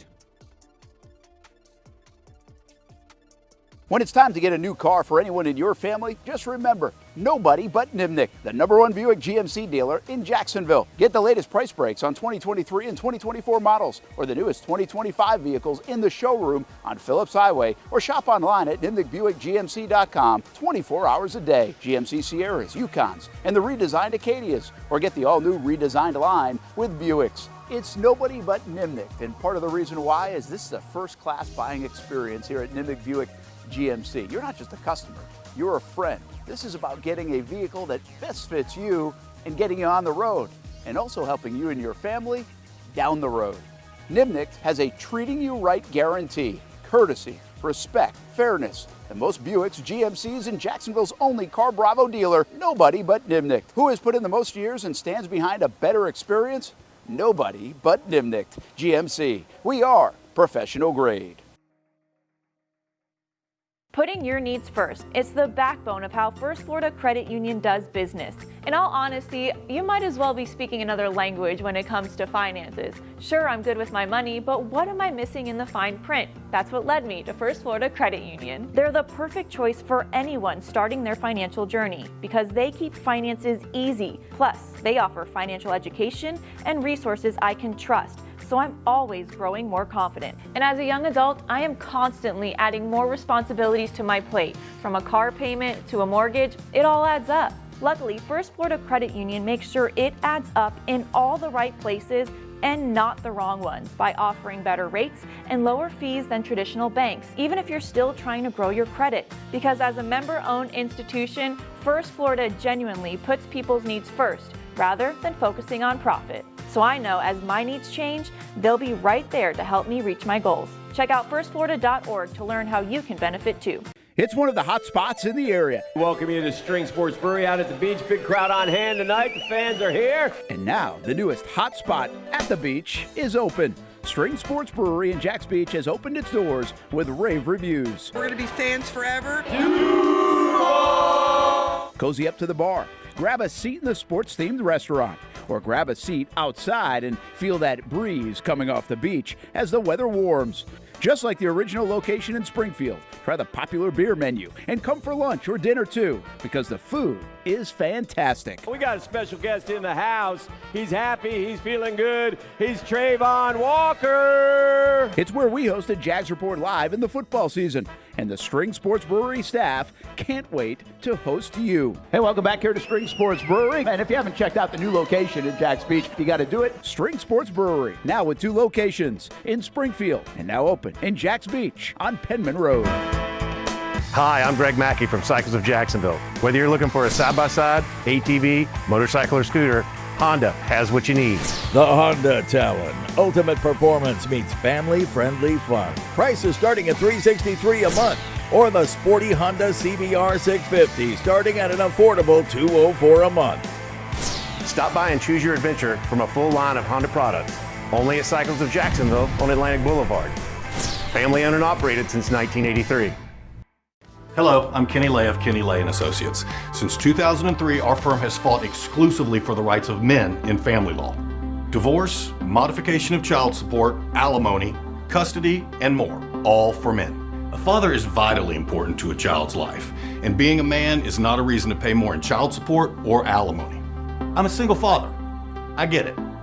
If you have a divorce or other family law issue, contact Kenny Lay & Associates at divorcemenonly.com. CGC Water Treatment and Plumbing is taking their 75-plus years of expertise and expanding to CGC Home Services. Water treatment and plumbing is still a big part of what they do, and now they can do even more for you. Home services like kitchen and bathroom remodeling, showers, sinks, faucets, toilet repair, backflow testing, and the list keeps going. Find all they can do at cgchomeservices.com or give them a call, 904-298-7052. It's a new look and a new name with the same expertise. They've been serving homes like yours since 1946. CGC Home Services, right here in Jacksonville, off St. John's Bluff Road, 904-298-7052. And visit cgchomeservices.com. Florida license number CFC 1432579. Welcome back to the Brent and Austin Show, streaming on the Action Sports Jax 24/7 network. Your Monday morning quarterback report, driven by your local Hyundai dealers. Get to a local Hyundai dealer near you in Northeast Florida. And, let's try to get to our like it or love it. Or there's two positives there, right? Love it, like it, didn't like it, or hated it, whatever way you want to go. Brent Martineau, Austen Lane, Jason Hamby. This will get into a lot of other facets of this football game. And I said it yesterday, you could write a book about this game. This game was amazing in so many respects, like the ebbs and flows of it, the kind of like, it felt like boneheaded plays at times, to really good plays at times, to, oh my gosh, the Jags are the better team by far, like all the time in this game. Like, I thought they were the better football team. So I guess I'll start with the love it part. To me, is there's plenty of evidence that this is a much better football team. And I go to the playmaking. The Jags have been void of playmaking, and it's kind of funny that we're talking about this on the heels of a guy like Brian Thomas Jr. who right now isn't making plays. But I actually think the Jags are showcasing that they have ability to make plays. And there are evidence in this football game like tenfold. The touchdown throw to De'Ami Brown, the back, just a beautiful throw by Trevor Lawrence. We know he's got that in him. We've seen it before against Miami last year on that throw. That's a difficult throw, man. He's making some throws that are really good at times. I think the plays by ETN, not only in the passing game and the run game, but also Tootin to make the man miss. How many times do we see a guy in a Jags uniform put the other team on skates a bit? And I know it was a big fella. That's a tough match. But, hey, nobody cares when the Jags got a big fella going against Bijan Robinson or somebody. Instead, they just make it a meme. So I think Tootin's showing a lot of stuff, but I'm just talking about that play in particular to get in the end zone, show wiggle, make a man miss, get the pay dirt. Like, that's a play being made to me. And then I think the defensive guys right now, these are not just turnovers. I said it last week. These are actual playmaking plays. Foye Oluokun last week, Jordan Lewis last week, Dewey Wingert's catch. Damn, that was a nice catch. Yeah. Devin Lloyd's catch. Damn, that was a nice catch. Yeah. Like, those are plays, guys. Like, those are big plays in the NFL that we see all the time. And we're like, why aren't the Jags making these? Right now, you can argue the defensive players are catching the football better than the offensive players. Seriously, like the highlight catches have been outside of Parker Washington. And then there's another one, actually. Parker goes up and really makes a play. That was a 50-50 type of ball where he elevates, go make a play. So we have evidence that these guys have the capability to make plays. And there's a lot of evidence there that just shows they're a better football team in that department, and this is a play-making league. Players over plays. Players over plays. Right? So I really love that because, quite frankly, in Jacksonville, we have not had a lot of that, and we have not had enough of that. So that is a beautiful thing to see, and hopefully that materializes and continues throughout the 17-game stretch. So something that I love, it's once again, and this is becoming the calling card, and I think if you would have stuck with this plan, you may have got the dub in Cincinnati. The ability to run the football. And be physical. Mm-hmm. For the second game in a row now, we've seen that. Obviously, it's spearheaded by Travis Etienne, but now Tootin is emerging as a dependable running back as well. Now, it's a small sample size, but you get the vision, what it looks like, and you get why Tank Bigsby was traded. That's who they are right now, right? And we can make it, and we'll break it down later, but like we can make arguments and say, well, should you have kept them running the football? Did ego take over? Brent says absolutely. Did ego take over and you want to win the game with Trevor Lawrence's arm and show, hey, we can do both? Maybe. But at the end of the day, I think you gain a lot more by being 2-0 running the football and asking, okay, it's Trevor Lawrence, we'll see. More than you get okay, well, we blew the game at the end, right? So what I love, the ability to run the football and be physical from the offensive line. Hamby? Yeah, I think I was going to say run the football. But the fact that you scored 27 points, it still felt like you left a lot of points out there. You can just as well make the argument that, well, you shouldn't have left those points out there. Maybe that could be didn't like it. At the same time, you see the explosiveness, I think, from the offense. And just I would love to see what our yards were per first down. It seemed like we were in second and 4, second and 3, second and 2. Whether it was the end around that we saw 2 more of those. Now, defense in whole, and we'll say that for later. But what I liked was Eric Armstead. I think he showed up in a couple spots. Don't know what he graded out and everything like that. But just from the initial watch, I thought where interior defensive line was the biggest question mark going into this game as well as was last week. I think you're seeing some improvements. So I'm going to say Eric Armstead. Hamby? Yeah, this is where I think the defense will slot for me. Specifically the run game. I mean, the Bengals didn't really run it a whole lot. 16 carries for Chase Brown, but he only ran it for 47 yards. So if there was one positive outside of the takeaways, you stop the run. Now, the Bengals haven't shown that they've been able to run the ball on anybody. They didn't last week against the Browns. They didn't really commit to it at all against the Jags. So it wasn't that hard of a thing to do, I don't think. But it wasn't one of the things that hurt you. You keep Chase Brown. You gave up 50 yards, rushing yards in the football game. That's a plus. I like it. I go between 2. I mean, I do like the fact that Travis Hunter got that many snaps, but I'll go with Parker. I think I go with Parker. I mean, you got to give him some love. Now, I thought he was not great on the punt, kickoff return stuff. Really, if we're being honest, you got to go. Got to go. I mean, it's so funny. Like, we all think we know football, but I mean, we know this. That every coach will say, go, get vertical. And he's a little slow to the hole. Like, I thought they missed Tank Bigsby on the kick return stuff, quite frankly. But he played so well in August. And a lot of times in the history of Jacksonville, you have so many guys that play well in August and you don't see them in September, or they just don't show up. It's really nice to see a guy that played so well in August get plugged into there and go make plays. I mean, the catch was a beautiful play. The way he elevated on that play, that was terrific. Yeah. And then the 40-yarder later on a big third down, he made 2 huge plays in the game. And it might not come at a better time because of all the conversation about Brian Thomas Jr. You might really need to lean on Parker a little bit more than maybe even thought you would. And he's a reliable person right now, in my opinion, to lean on. So I really like that and really glad that the Jags didn't trade him. I was waiting to see if you would have a follow-up, but I'll just laugh with you. I do.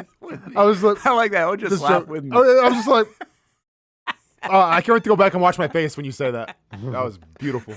All right. What did you hate? Or if you're a little bit nicer, didn't like. Ham, you can start off. You forced 3 turnovers and lost the game. You couldn't get a stop when it mattered. Jake Browning was in there, and it's like we were kind of talking about beforehand. It feels tongue-in-cheek, but you almost would have rather Burrow been in there. The fact of the matter is, take away everything else, you had a full half of football against a backup quarterback, and you went into that half with a 7-point lead, and you lost. Can't lose that football game.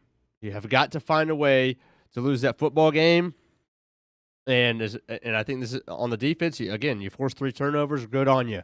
Unbelievable. Didn't see it last year. You couldn't get a stop, and you kept shooting yourself in the foot. Like this is the living and dying by the simulated pressures. We're walking 7 guys up to the line of scrimmage on every third down, and a lot of first downs too.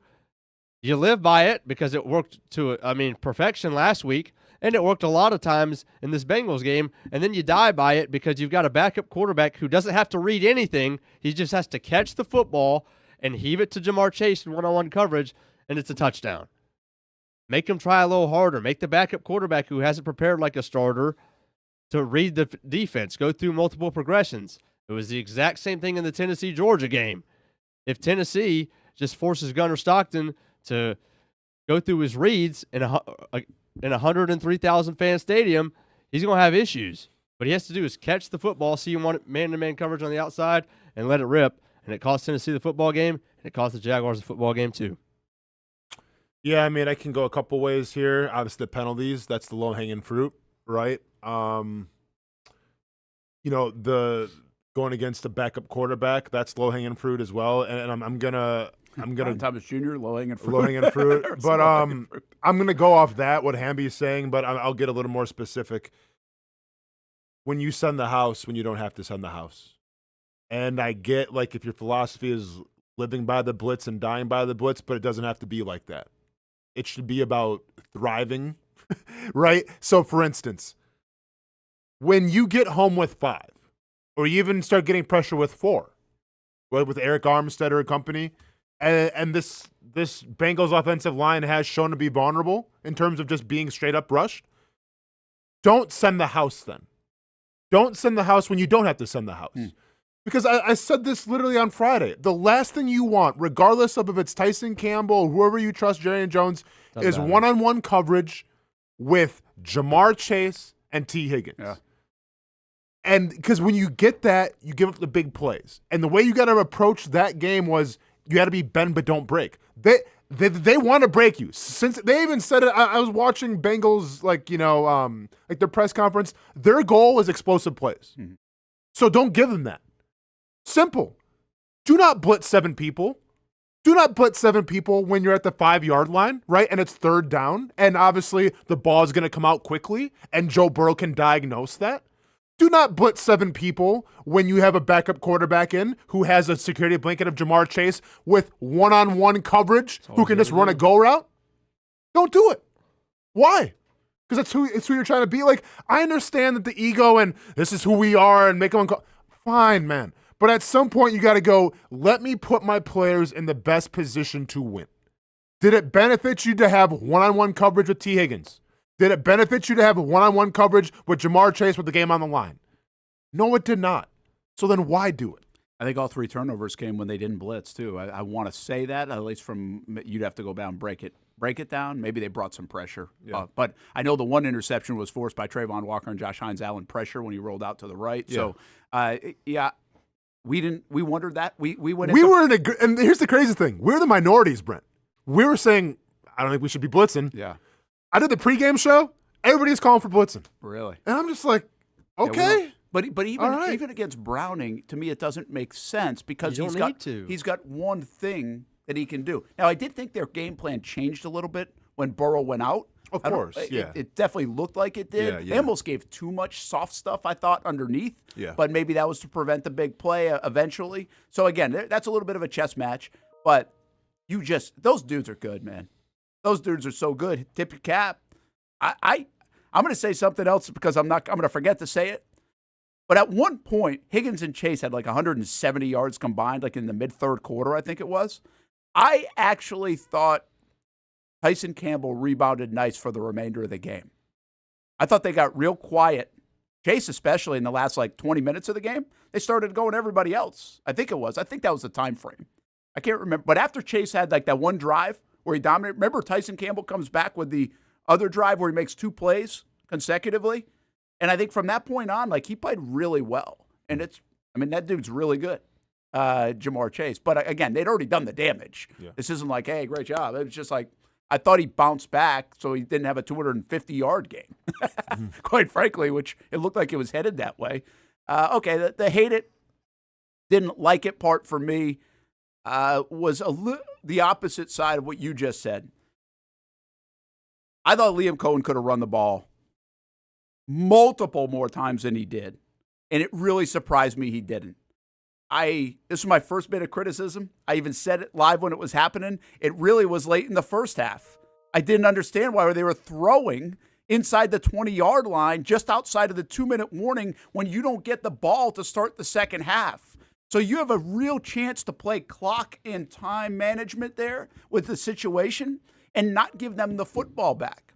Now, it ended up that they threw a pick at the end of the half anyway, but they had time to go down and score. I think that was the Dewey one, maybe. Mm-hmm. But it was right there in real time. It's like, whoa, run. Like they had been 2-1 passing the football at that time. I remember doing it. It was 24 passes and 12 runs, but their runs were like 6.3 yards a clip.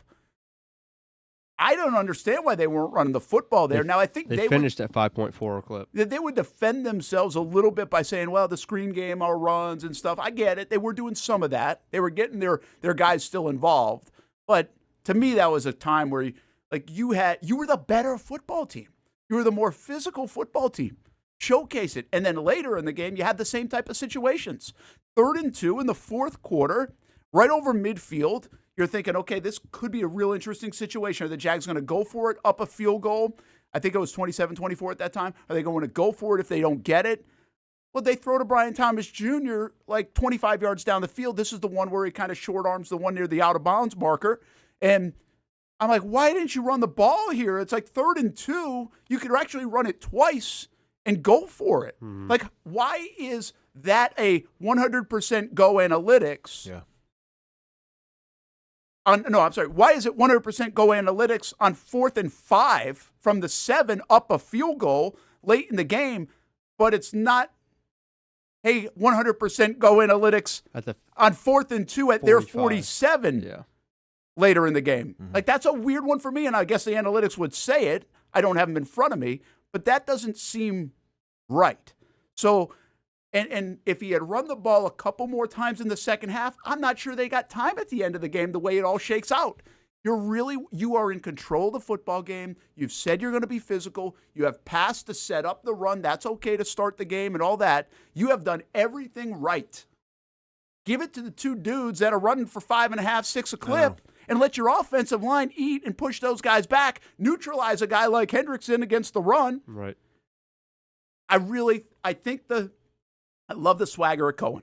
Sure. I like the swagger of this football team. We need that around here. I think it contributes to my love it with making plays. There's a lot of belief. I think sometimes, it's okay. It's going to happen. I think you got to learn from it.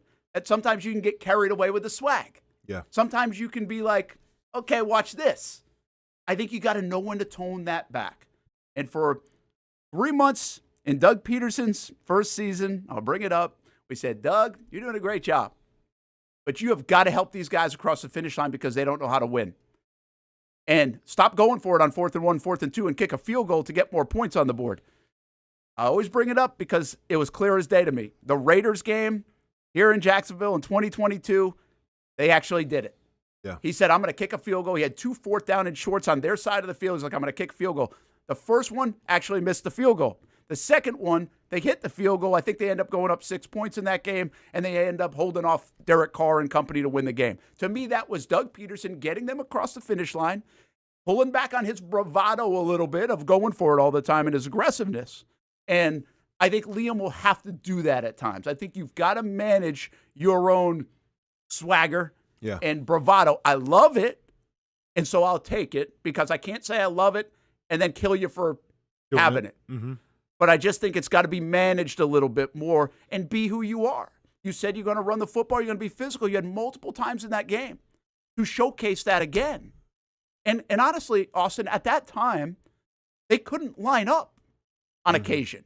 The pass game was a problem. Trevor's throwing it in traffic, maybe. You bring Hendrickson into play. You can't line up and get a playoff without an illegal shift. Your star receiver isn't catching the ball. Like, there are dangerous things happening in the pass game. So why even put that into play when you really didn't need to in some of these situations? So when the season started, and I'm going to go back on my word now because I think I was wrong. I said the most important thing was what? To reassure that Trevor Lawrence is the guy. Yeah. I think we all agreed that. Like, this is the year of Trevor. Got to right? show it, yeah. No excuses.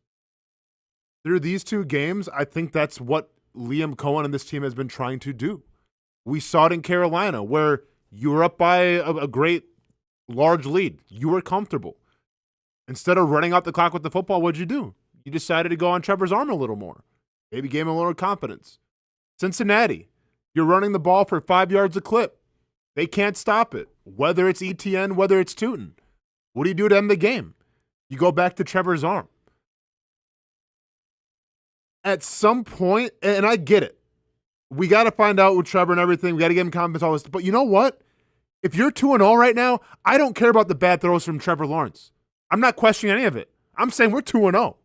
Remember, like, it's a year with Blake Bortles, right? The year with Blake Bortles and Leonard Fournette and everything when they go to the AFC Championship game. 2017, yeah. Right? And then Blake Bortles got his new contract after that, right? Yeah. And that's up for debate, whatever. But at the end of the day, we weren't sitting here thinking, man, is Blake Bortles, like, what do you do there? They were winning football games. Yeah.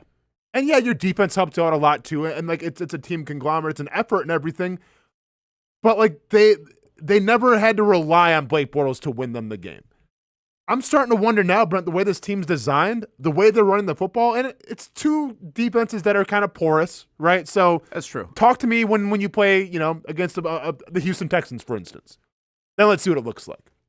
But right now, if you want to win football games, run the football, right? And maybe that's going to turn Trevor into a little more of a game manager. That's fine. Like, just make the throws that you got to make. But the last thing I want to see, Brent, going forward is when you're up by a lot and you're in the football, is to take the ball out of your running back's hands. Let them prove you wrong. Let them prove that they can't handle it. Through 2 games, they've shown you they can handle it. They lead the league in rushing through 2 games. They lead the league in rushing. Like this, my criticism of Coen here is a compliment. Yeah. He has done a fantastic job instilling we're going to be more physical, you're going to run the football. You're doing what you said they were going to do. And on top of that, Austin, I'll give you the eye candy, the different looks, the formations, the setup are all really good, right? Or most of them are really good. We like what we're seeing out of this Coen offense. What I did not like on a couple of occasions was the fact that on a 3rd and 2 or 3rd and 1, I think twice, he was out of the shotgun with no threat of a play action. Mm-hmm. He can run so many simple things, even if you want to pass the ball out of that look. But out of the shotgun to go 25 yards down the field to a guy that hasn't been catching the ball seems low percentage to me. And they brought low percentage in and then punted it away in that one spot. Yeah. So, yeah, that part is really odd. I mean, 27 carries, which isn't bad, but 42 passes. 42 passes, 27 carries in a game where you led the entire way. You were in control of the football game. This wasn't a catch-up. And also, Burrow was gone, which means, okay, they're probably not going to score as many points without Joe Burrow. So to me, we're talking about a handful of plays where if you run the ball a little bit more, you probably lose 2.5, 3 minutes off the clock. You probably even make another first down or 2 and chew 6 minutes off the clock. And we're talking about a win. So, I mean, who knows? You can't predict how it's going to go. But now I will come back to this on Coen. Because if I'm sitting there in his office today and talking like this to him, I'd also be like, well, saw De'Ami Brown miss a touchdown. Yeah. I saw Brian Thomas. It was dialed up for him. I saw this. I saw that. Like, it's what I used to say about Doug. Like, Doug could always go back and be like, well, the shot was there. I think Hamby calls them winners. Like, dialed up a winner for you. You got to go make the play. No, for sure. But what's the guarantee that we know right now, Brent? You can run the football. Yeah. Like, and we saw this in the first game as well. There's been some drops, right? Now, yeah, those got to get corrected in practice and everything. And going forward, if you want to compete for a playoff spot, you got to catch the ball. Simple as that, right? But what we know right now, they can run the football. So do what you know. What about the illegal shifts? What about Trevor Lawrence? What did we come out of this game thinking about Trevor Lawrence? How much is to blame on him? Were the picks his fault? Where are you at on the Trevor stuff? Are we getting better? Is there more to like? Or are we still concerned?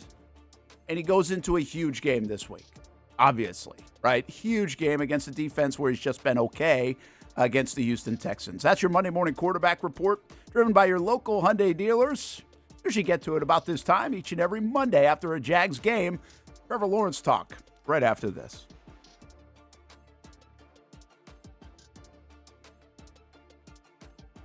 Most of us know how to throw.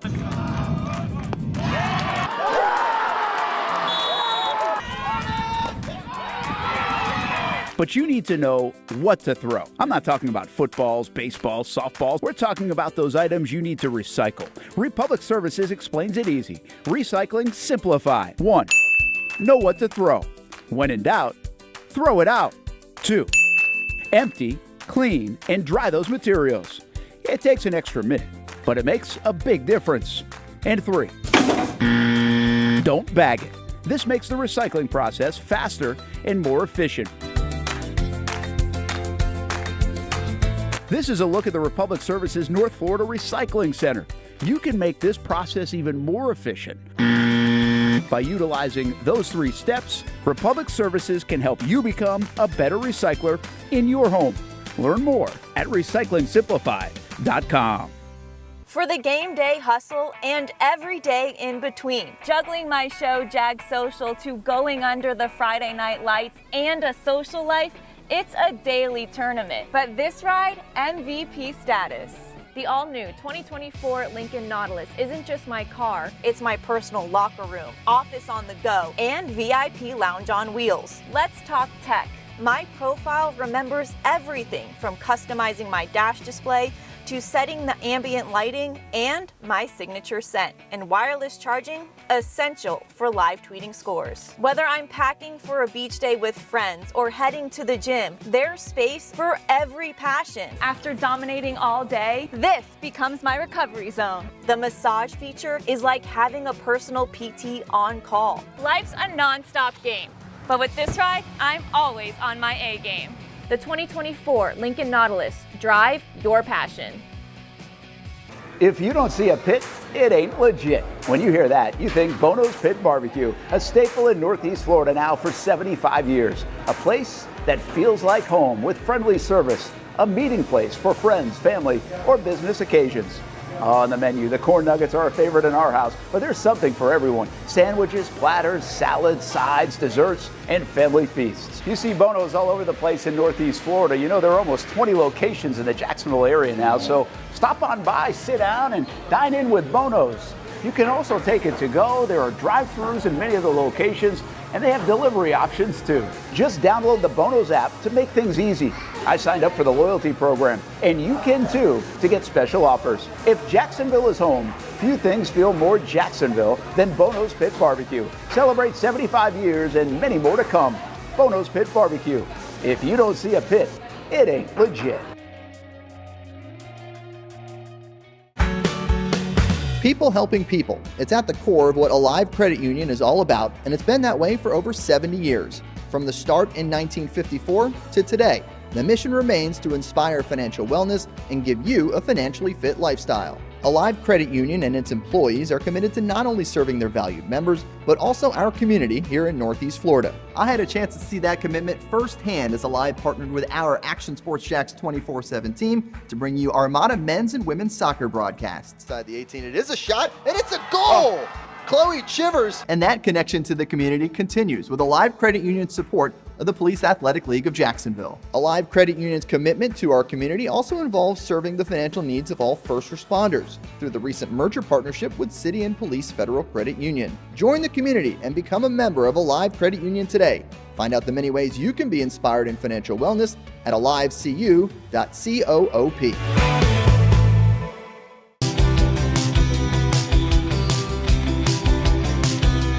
Welcome inside the Armor Guard exterior and gutter helmet showroom. There's a lot going on, like glass exteriors, replacement windows, and down there we have the retractable screens and awnings, plus hurricane protection. Let's talk more about those gutters, and to do that, we bring in Kevin. He's the owner, he's the expert. Why Gutter Helmet? Well, Gutter Helmet is truly the only maintenance-free product. It lets the trash and debris go on the ground, the water wraps around and goes inside. Unlike filters, they sit on top of the gutters, and the trash and debris build up on top of filters, which requires maintenance. With Gutter Helmet, we're going to keep you off the ladder, the most dangerous thing in your garage. With Gutter Helmet, you'll never clean your gutters again. So get off the ladder and put on the helmet. Gutter Helmet.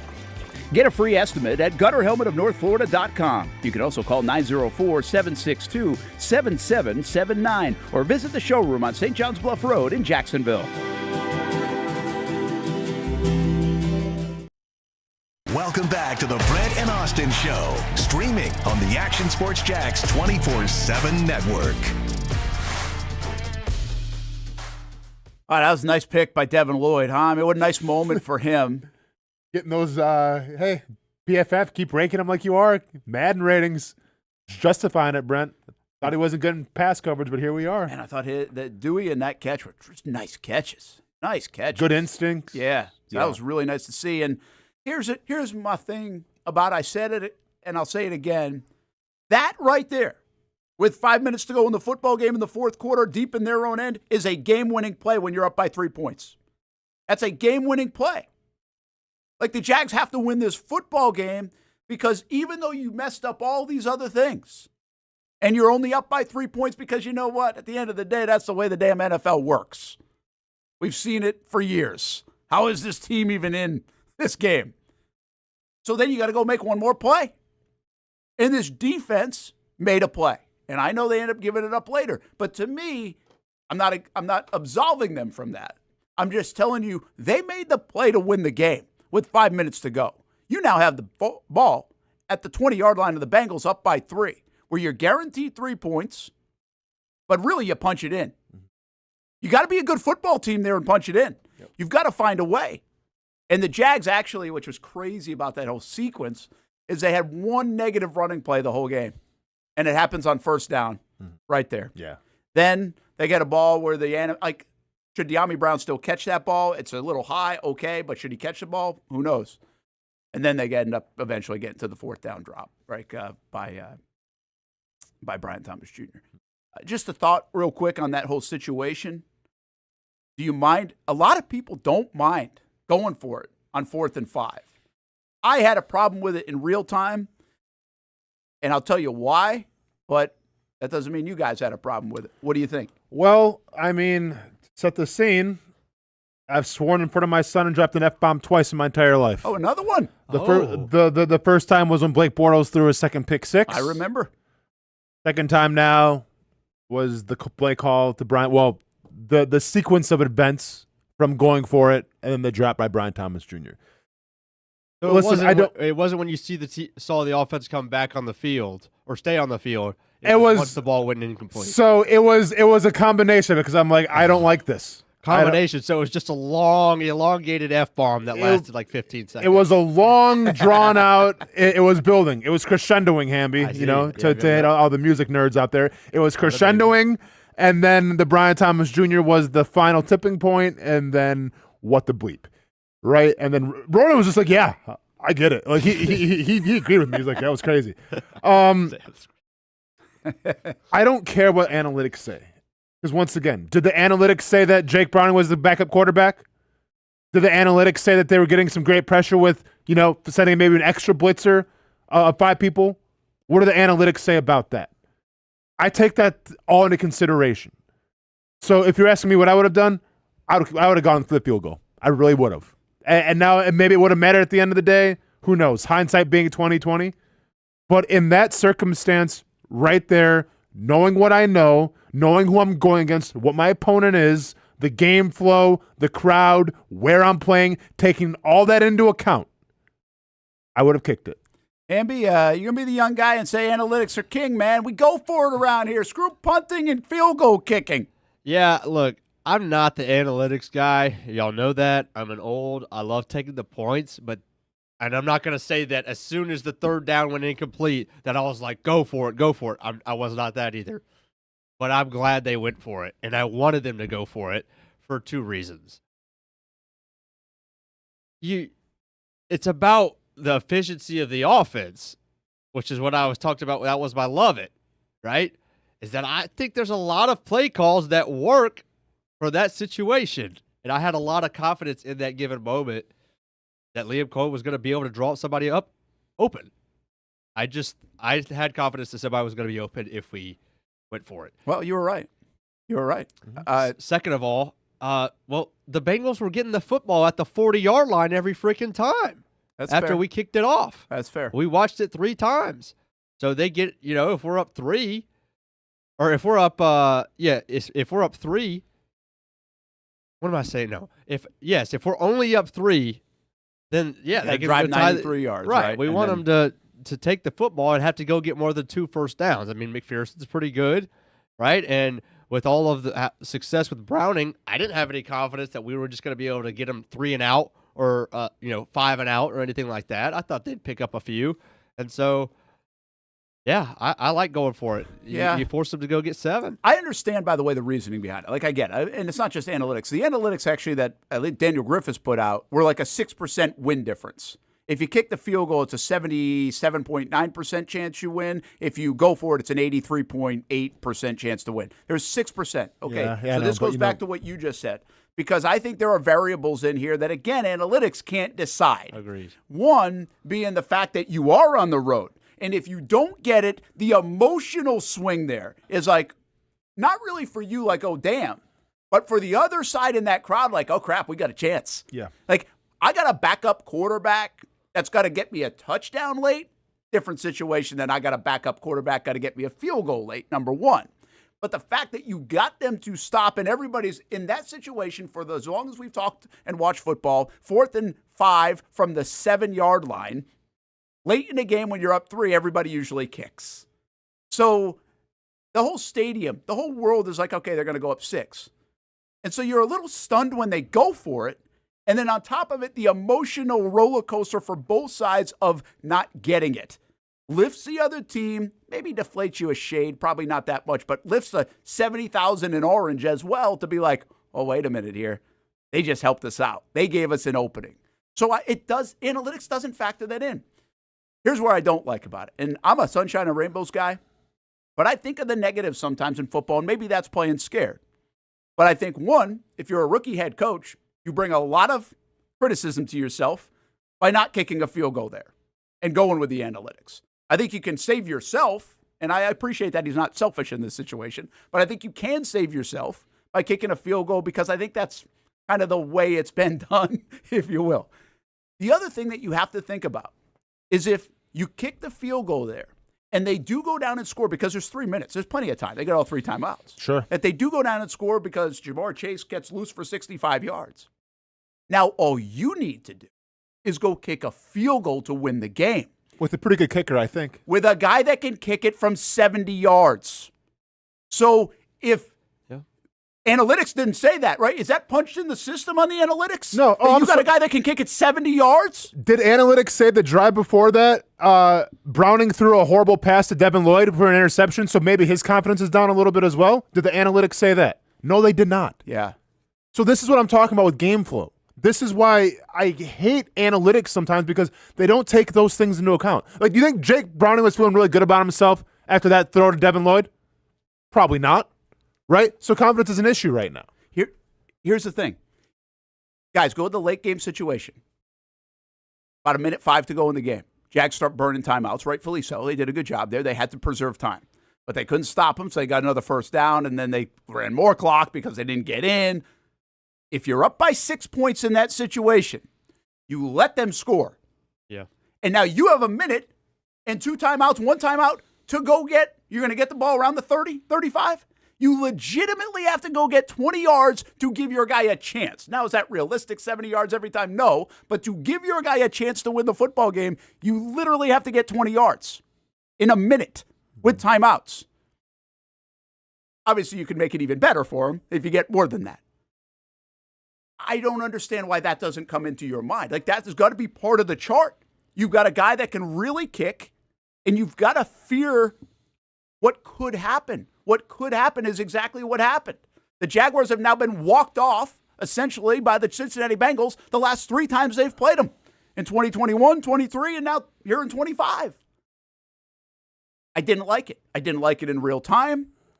I still don't like it because of what you actually do have. You have threats on the other team that can go, boom, get you a touchdown, and you have a field goal kicker that's really good. And you could have won the football game if you just went up 6 points. I'm not saying that just in hindsight, folks. Like, go look at my Twitter. I said it in real time. I don't understand this play. We know the red zone is a hard place to function anyway. It's 4th and 5.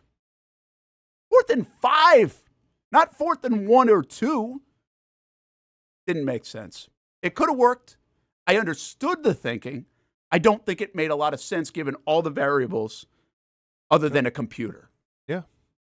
So, not the worst thing that happened, I think, of all the situations, but I still don't think it was the right thing. And hindsight being 2020, yes, the play was there. Right. And fair enough. And you drew it up Although perfectly. I will say this, I'm not convinced he gets that first down. Yeah, it could be a question. The spot's going to come in handy. Where's he got the ball? Yeah. Where's he tucking? Now, then they get it at the 2. Does that make a difference on how they run things? Well, I don't know, Brent. If you'd have blitzed the entire team with, one-on-one on Jamar Chase Higgins, no, wouldn't have made a difference. Could have been a 500-yard drive. I like the odds of T. Higgins one-on-one doing a go route or Jamar Chase doing a go route one-on-one. There's so many things in this game.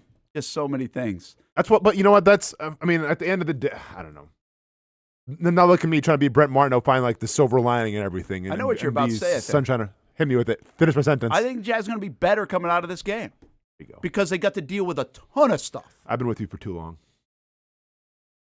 Although what I tell you in the break. What I tell you in the break. There's a lot on Liam Coen this week.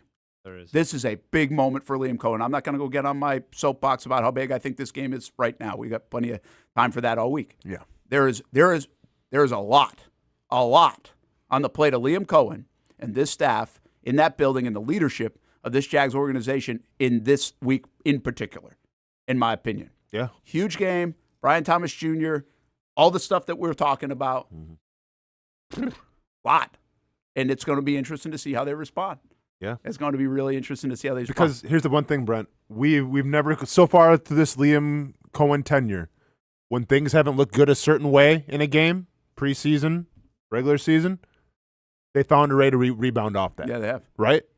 This will be a challenge now, especially against the Houston Texans defense that has some pretty good guys on it. Right? Like, yeah, their offense isn't going to scare you or anything, and we'll see them tonight. Right? It's going to be on a short week for them. Yeah, true. So advantage Jaguars at home on a short week against the Texans. So a lot of things are in your favor right now, but you're an offensive-minded coach. Let's see what you can do now with a pretty solid defense, I feel like, in the NFL. This is a big jump up in class defensively compared to where you've been in the first 2 weeks. So I think everybody and Liam Coen himself would admit that. Yeah. So the Jags have some work to do. Let's get to it right now. Trevor Lawrence. It took us an hour and 40 minutes to get to Trevor Lawrence. Had a good football game. Is that what you think? Yeah. If De'Ami Brown catches the football, he threw for four touchdowns, 1 pick, and threw for 300 yards. What do you want him to do? Yeah, I thought it was. What do you want him to do? I'm just asking. You know how this goes. I get it. This is not. Welcome to the Brent Austin Show. How are you That's doing? the football. It's 300 That's not yards. what everybody's saying. Let's be honest, right? Yeah. But I'm appealing to the box score watchers. If we catch one pass. He technically could have thrown 5 touchdowns if BTJ gets in there. If we just catch that one pass, 300 yards, 4 touchdowns, 1 pick. On the road. Well, I don't understand why you say the one pass, because that doesn't negate the. It doesn't negate the other pick. That wasn't on the same series. Oh, well. He would have thrown 2 picks. Well, yes. Okay, if we catch 2 passes. My bad. Yes, if BTJ at least forces that incomplete. Yeah. Doesn't even catch it. And De'Ami Brown catches the football. Yeah, De'Ami's been really good. By the way, he'll be with us tonight. Jags Report Live, String Sports Brewery in Jax Beach. You can watch it right here on the network, actionsportsjacks.com, also on Fox 30. But he missed that one now.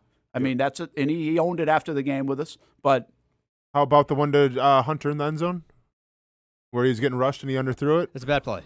So that's bad? We're in greens there? That's Okay, I'm bad. making sure. Because I'm bad. Okay. Well, yeah, and I think, listen, if I want to go, I'm a Trevor guy, Trevor defender, no doubt. You've got to either, eat it or chuck it out of the end zone. I do think first of all, Walker Little gets beat. The pressure. He's obviously impacted on the throw. Right? That's why it ended up short. I don't think it was just like this bad throw standing there. He's obviously impacted by a very good player and a missed assignment, but you've got to either eat it or find a way to get that out of the back of the end zone. I think if it's normal, that's a back corner of the end zone throw, right? Correct, yes. Yeah, I don't really excuse – you're not excusing it because of the pressure, but you have to expect pressure as a quarterback. Trey Henderson is on the other side. Yeah. Mm-hmm. That should not catch you by surprise that Walker Little got beat once, and obviously it was more times than that. But to that point in the game, that was the first time you're like, holy cow, Trey Henderson just blew by. Yeah. It's going to happen. It actually happened only twice in the game that I can remember. Yeah. The last play of the game. You only gave up one. Or one of the last plays of the game. One actual sack, and that was Trey later on in the football game. But see, that's the difference between what makes you a good to really good quarterback to an elite quarterback. Yeah, I agree. Is the plays like that. Especially if we know that. If we know the design of the play is for us to step to our left and hit it in the back left corner of the end zone. We've got to be prepared to tuck the football and go to the right. Sure. Or just throw the ball away or something like that. We can't step into pressure into Trey Hendrickson and rip a ball when it's not a dire situation. Correct. And I think all things considered, because, you are playing against Trey Hendrickson. I was really complimentary of Shamar Stewart, who got hurt in the game, so you didn't see a lot of him and everything. But you saw Joe Burrow on the other side. He was seeing ghosts for a little bit.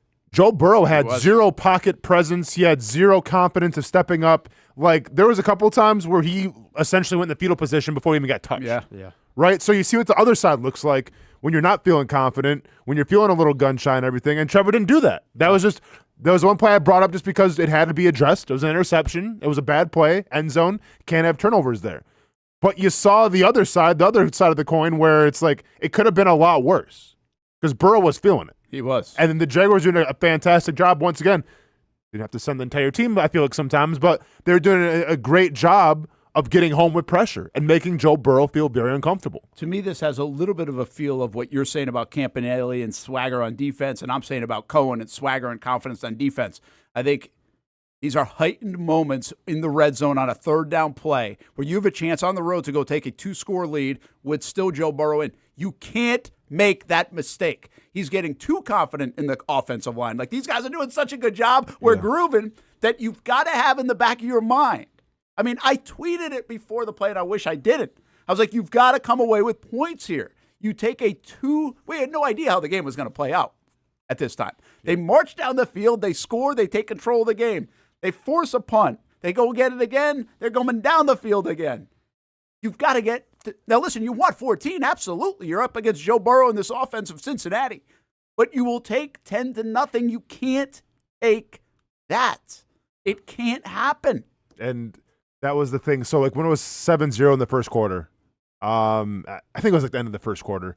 And this is the 3rd and goal from like the 5-yard line when the Jaguars sent anybody. Yep. Like, I literally turned to my son and I go, watch this touchdown. Like, I knew before it even happened because, and I get it. This is, once again, talking about identity. This is who they are. They love to look like they're going to blitz everybody and then drop people back. The issue with doing that, though, inside the 5-yard line is that the ball comes out so quickly, even if you look like you're going to blitz everybody and then drop back, you don't have enough time to get back there. It's Jamar Chase one-on-one. No, they did blitz everybody and whatever. It didn't matter. But I turned to my son, I'm like, watch this. Yeah, this is because Burrow saw it, Chase saw it, and they're like, all right, if this is what they're going to give us, let's take it. And there you go. Like, it shouldn't be that easy, right? Like, and that to me, once again, I'm not say I know more than Coach Campanelli, because I don't. I mean, dude's a genius. Dude's had come from a great coaching tree and everything. But I'm gonna say this much: why not give your guys just the opportunity to make the play? Yeah. Why put your guys on an island when you don't have to? And I think that is a question that you have to ask going forward. Now, with the Texans, can you get away with it? Sure, maybe, right? Maybe C.J. Stroud isn't on the Joe Burrow or Jake Browning level even. Nico Collins is a great wide receiver, but is he really all they have right now until proven otherwise? Probably. So maybe you can get away with it a little more, but it's a classic example of where I was so complimentary week 1 against Carolina because that was tailored to stop Bryce Young and make him feel uncomfortable. Well, I guess you try to make Jake Browning and Joe Burrow feel uncomfortable with blitzing everybody, and it didn't work. Well, you got to blitz. You got to make those calls. You got to make them at the right time. It's all about time and space, right? And time and place, I should say. Timing is everything. And I think he's done a nice job overall. There are a lot of good things to point to. I mean, heck, they got 6 turnovers in the first 2 weeks, but I think there's a time and place for it. One more thing on Trevor Lawrence. Oh, yeah. Well, I wanted to get back to Trevor. Yeah. Oh, yeah, that's right. Austin said, we were talking about, that's how you go from good to great is expecting pressure from the left side. And I said maybe evading to the right, maybe taking off. That's what we see in the league right now from Josh Allen to Jalen Hurts. It doesn't matter if you stuff them pass-wise and play good coverage. They're going to take off and run. The other Baker Mayfield from last year? Baker Mayfield, right? There was another play in the game, and I don't remember if we ended up scoring. The Jags, ended up scoring in this on that drive or not. But Trevor evades right and finds BTJ, but he's out of the back of the end zone. Right, it wasn't open. It was late in the play. If Trevor tucks and runs, a defender meets him at the 1, maybe 1.5 yard line, that's a touchdown. It's if true. we pump fake it and we run it. He has Brenton Strange early in that route that's covered up pretty well, I think, and then he could have run the ball there. He throws to BTJ. It was almost a really nice connection. Right. It was a really good play by the defender to get that second foot out of bounds. It was almost, but he could have run there and didn't run there. We praised him last week. I know. Because of those 2 big scrambles. Yeah. The red zone is where that is like. That's a deadly weapon. It's a huge weapon. That's where you go +1. Yeah.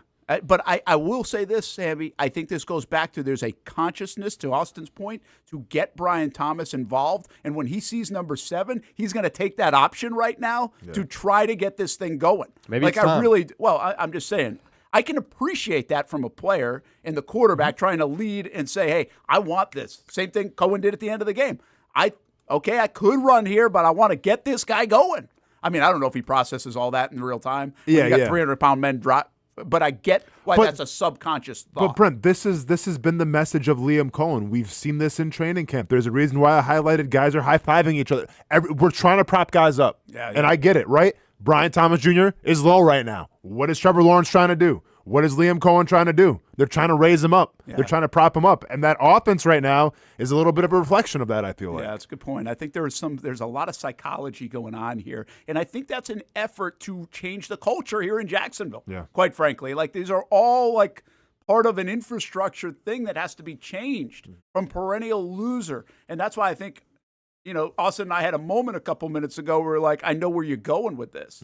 Because these are actually moments that I think when the Rams changed their psychology around, when the Bills changed, they probably lost a football game like this. But they came out on the other side of it so much better later in the year in a similar situation because of it.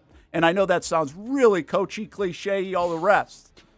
But it only can do that if you come out on the other side of it with success.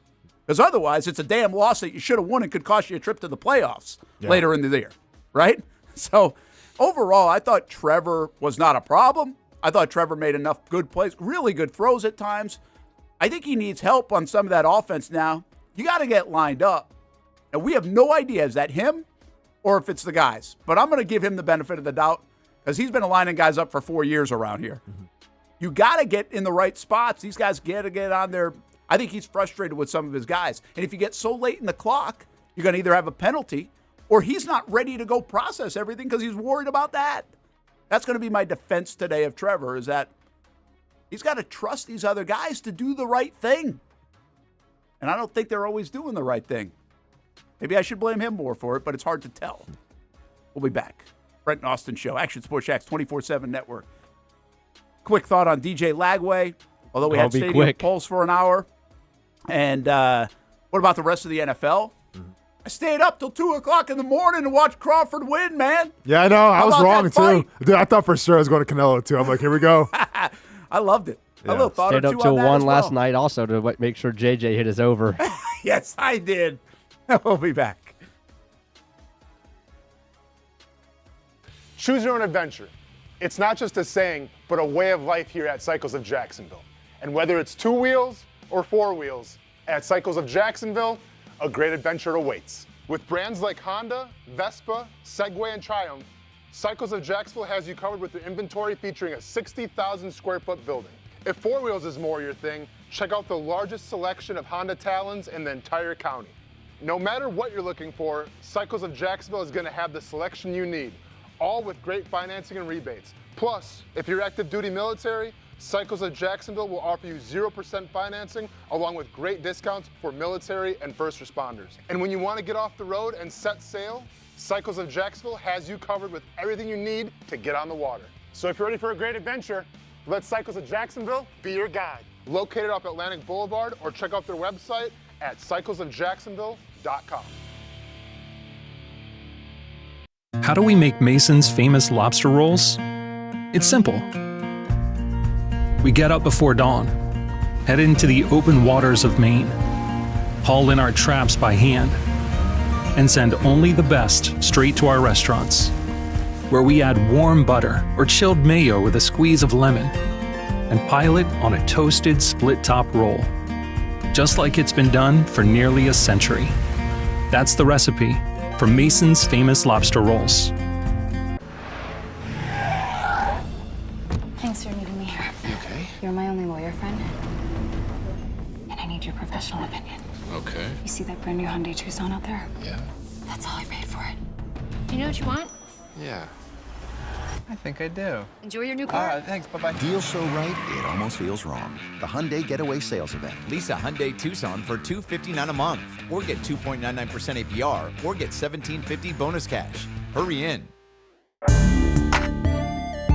Year 2 is in the books for the Jacksonville Armada women's under-23 squad, taking another step forward in the Women's Premier Soccer League. Under the guidance of head coach David Goff, the girls in blue went undefeated at home for a second straight season, including a dramatic draw in the opener. And they've left it to the death. Unbelievable stuff. And a late winner to end the season at home. Headed on. Here's a chance. Gianna Ramirez brings it down, still alive, takes a shot, and into the back of the net. After fielding a younger roster in 2025 with talent from all across Northeast Florida, the future is bright for the Armada women's team. We highlight the ladies and all things Jacksonville Armada each week on Fleet and Footy on the Action Sports Jacks 24/7 network. I'll put one in the back of the net for you. Join us for player profiles, fun interviews, and the very latest on the Fleet and all things footy. That's every Thursday at 2 p.m.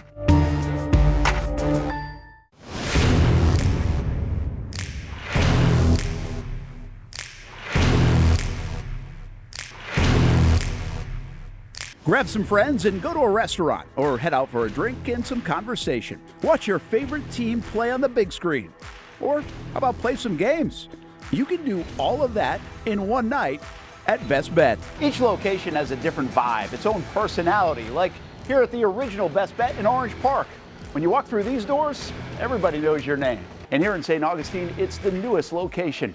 Play some poker. How about the table games? And don't forget about Ace's Sports Bar and Grill. And then there's the Jacksonville location right here on Monument Road. It's the biggest poker room in the state of Florida. Maybe you'll find yourself a seat right here at the final table. Best Bet, where you can have the best of times. And that makes you always go home a winner. Try any of the 3 locations, and you can always visit bestbetjacks.com. Putting your needs first. It's the backbone of how First Florida Credit Union does business.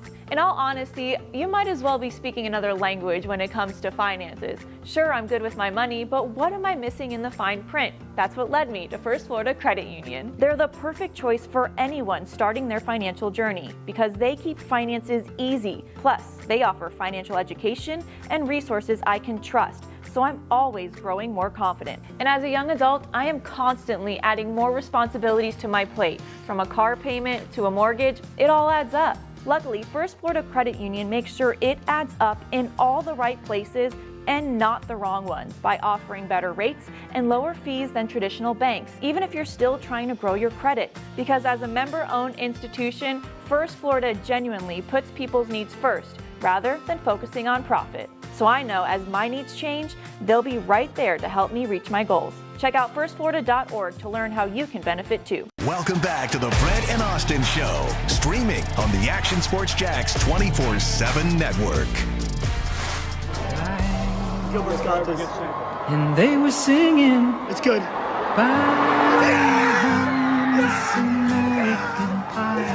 Drove my Chevy to the levee, but the levee was dry.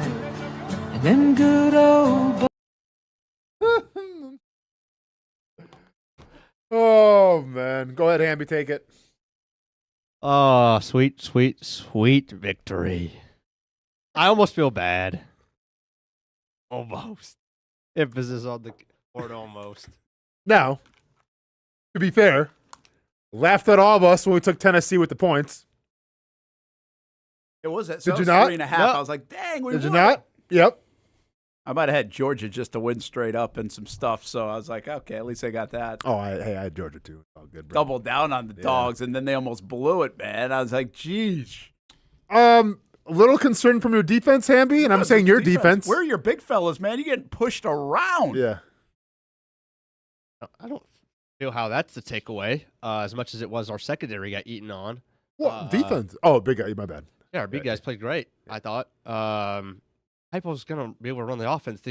We're defending Heupel's run game with 5 guys in the box and succeeding. The concern is definitely in the secondary. We got 5-star Ellis Robinson, who doesn't know how to play the ball or chooses not to, and yeah, that's a big thing. And Daniel Harris gets eaten on as well and lost. So yeah, but at the same time, Gunnar Stockton, I felt like deserves a stamp. I mean, I feel like if any other quarterback goes out there and throws for 300 yards, those 3 touchdowns, or accounts for 3 touchdowns, and doesn't throw a pick on the road, and wins the game on a 4th down with a throw like that, everybody's giving them the stamp. And I think kind of the takeaway here is, Georgia's still Georgia, but Aguilar was unbelievable. Yeah, he was really good. But, yeah, he was really good. Well, listen, Georgia's still Georgia. It's a culture win. It's a lucky win as well. I mean, the guy missed the kick, and he might make it, right? I mean, they get a break. I mean, the good teams get a break. You could tell, though, right away he wasn't. I mean, I know. I feel so bad. Again, I'm not like allowed to feel bad for people, I think, in sports because they either get paid too much money or they've got fame. I think of it. What's this NIL money, Brent? The college football kicker is an outlier. I think of it from a parental point of view now. Like, I've got such this different thing. If that's my kid, like to me today or last night, if Brian Thomas Jr. is my kid, man, that's a tough spot. That's a tough spot. I felt bad for that kid because I felt the same way you did about that Tennessee kicker. I was like, he ain't making this.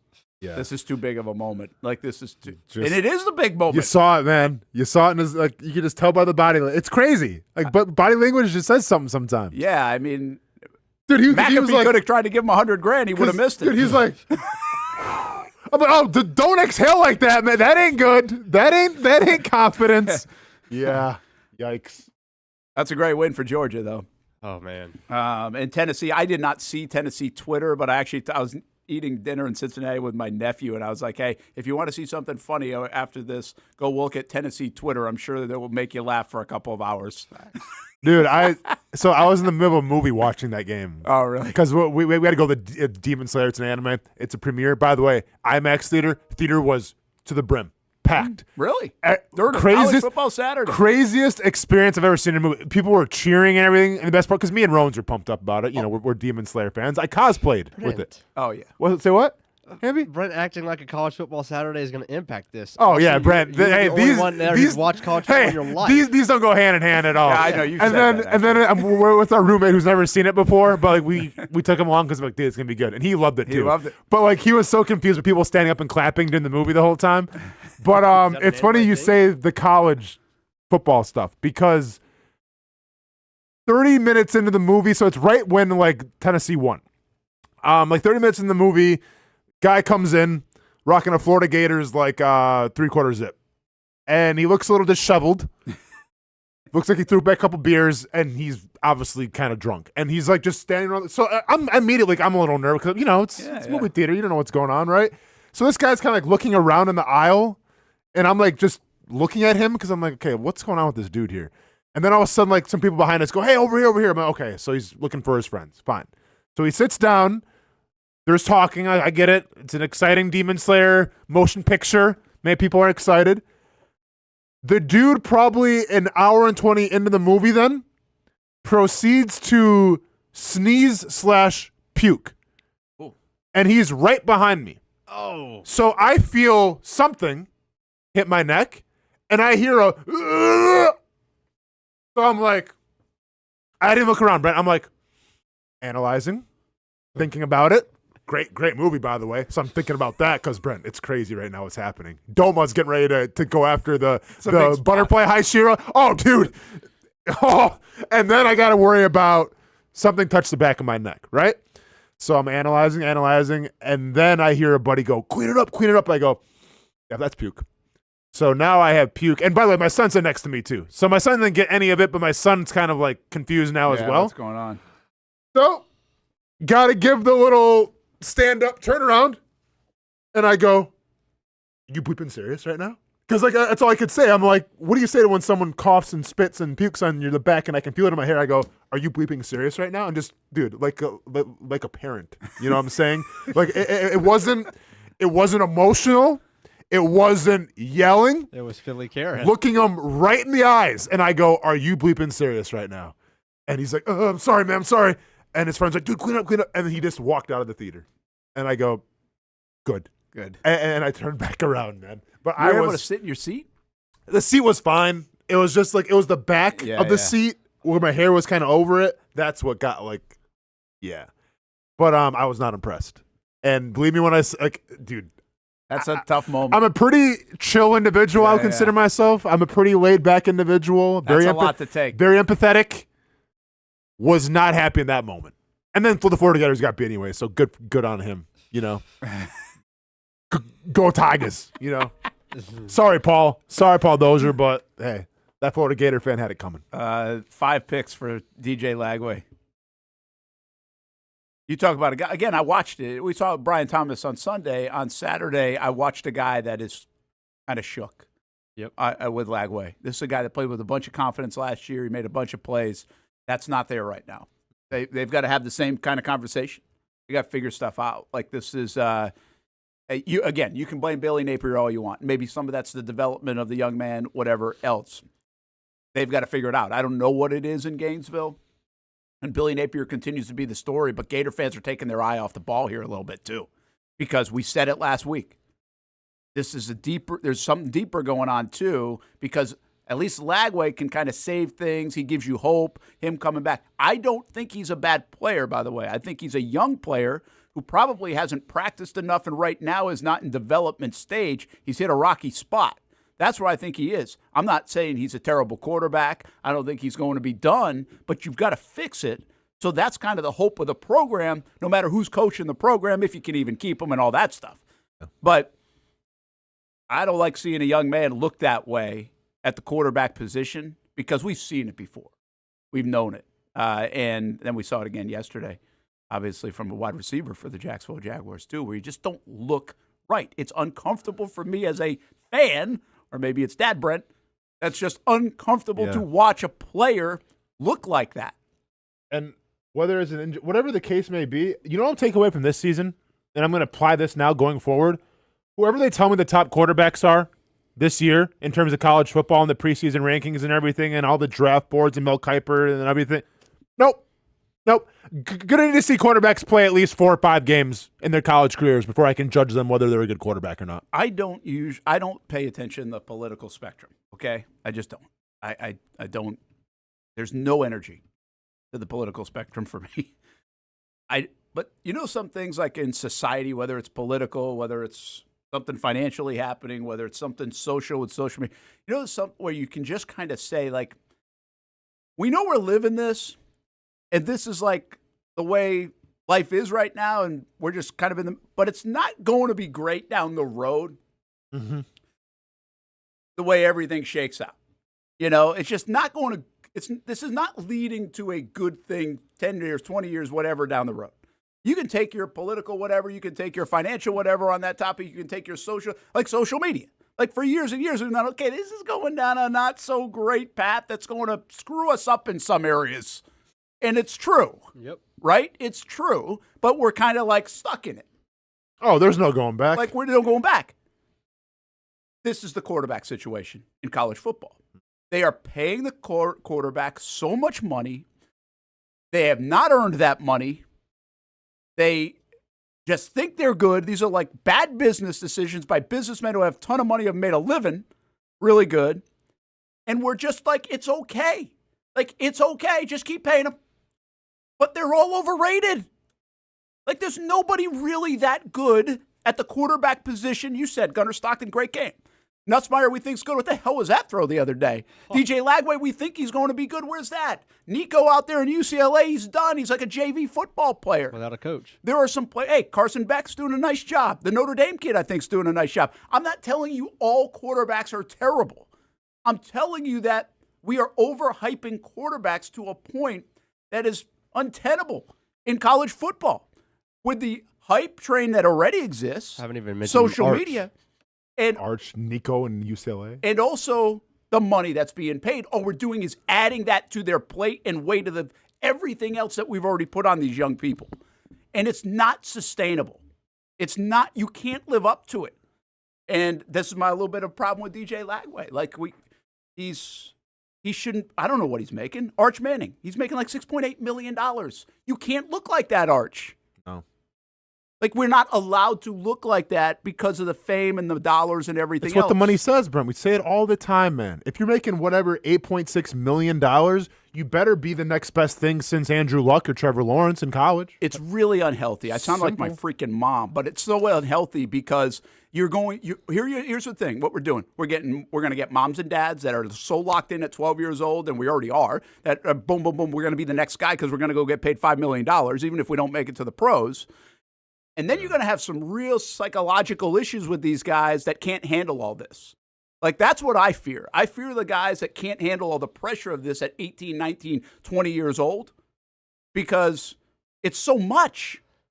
Why you follow Georgia's model and get you a quarterback who's probably making $200,000 who doesn't give a damn about the money, who got cows as a gift for Christmas, and who has zero social media accounts.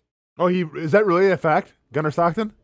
I like that. Well, I mean, I'll give Kirby. He's about as Georgia as it gets. That's what Georgia and that's what Kirby, I'll give him a little credit here. That's what he he has not wants. bought all the way in. He has not said we're just going to give. They have it at Georgia. They could pay it. And he said, now, from what I understand, at least, I don't know everything out there. I'm sure they're spending a lot of money at Georgia. But I think he's not going. Not at the quarterback position. Now, will that hurt him win-loss-wise, dominance-wise? We'll see. Well, real quick. Yep. Georgia's benefiting from this, Hamby. Disagree with me. I mean, we disagree with me here, but I feel like Georgia's benefiting from this because they had the model in place before NIL. Yes. They were winning football games, and now they carried that model even into the NIL. Absolutely. So, like, it's an easy transition because at the end of the day, yeah, sure, if you're Texas Tech, you want to spend all this money on recruits, okay, so be it. But it's Georgia. There's a history. You're winning football games. Like, there's an intrigue there. Right. So they have the advantage because this started before NIL, and now it's carried over. This will be an interesting thing to come back to in about 2 years because Georgia slightly diverted from this. They just got Jared Curtis, months ago. He is the top quarterback coming out of next year's class. So this will be Georgia paid up. They got outbid by Oregon, and Jared Curtis still decided to go to Georgia. So they're not paying him $3 million a year, but they're still going to pay him at least $1 million a year. Does it still work? Yeah, it's a dangerous thing. But I bet you one thing. And we all know it. Kirby know it. Kirby won't start him year one. I guarantee it. Yeah, he might not. Again, can you manage it the right way? I just think we can't all handle it. Forget about the kids. They can't handle it. And we're just setting these expectations on these young players that are just so hard. I know I sound like, holy cow, get off my lawn stuff, but I just think the money, we already knew all this was going on. We'd had kind of accepted it as like college sports world and sports world. We know that even at a young age in youth sports. But when you add millions of dollars to that, oh, man, it's just like, they just put a cap on it for me, please. Like, I get it getting paid. Like, I understand. I asked for some of this stuff, not them getting paid, but some of the transfer stuff. Like, I've asked for some of it, for the player power in college a little bit more and get a piece of the pie. But can we put a cap on it for just psychological purposes so they're not making that much money at some point? Because people are they're out of their minds with how much money they're spending on this stuff. And another one I'd like to see is the coaches. Why does DeBoer at Alabama have a $79 million buyout? Hey, presidents. Hey, board members. Hey, Alabama. You guys are crazy. You're sick. Why do we even give that to them? Somebody change the game in college football where you're not offering to buy out a coach for $79 million and actually doing it if he doesn't deliver. Why would you set a contract like that? It makes no sense. How does that one guy who's coached at couple of Brent. whatever stops. Good faith, Brent. It's in good faith. Have that much power over the university? That's crazy. Let me fill in that blank for you as a couple of stops. ULL, Louisiana Lafayette. Yeah. Go Raging Cajuns? Is that the Raging Cajuns? Yeah, that is all right, go Raging Cajuns. All right, I'll get off. I'm never going to win this. You didn't want to continue to get off with Brian Kelly? Yeah, I mean, I get Brian Okay, Kelly. yeah, let's get back on. No, fine. Brian Kelly. I mean. Get him, Brent.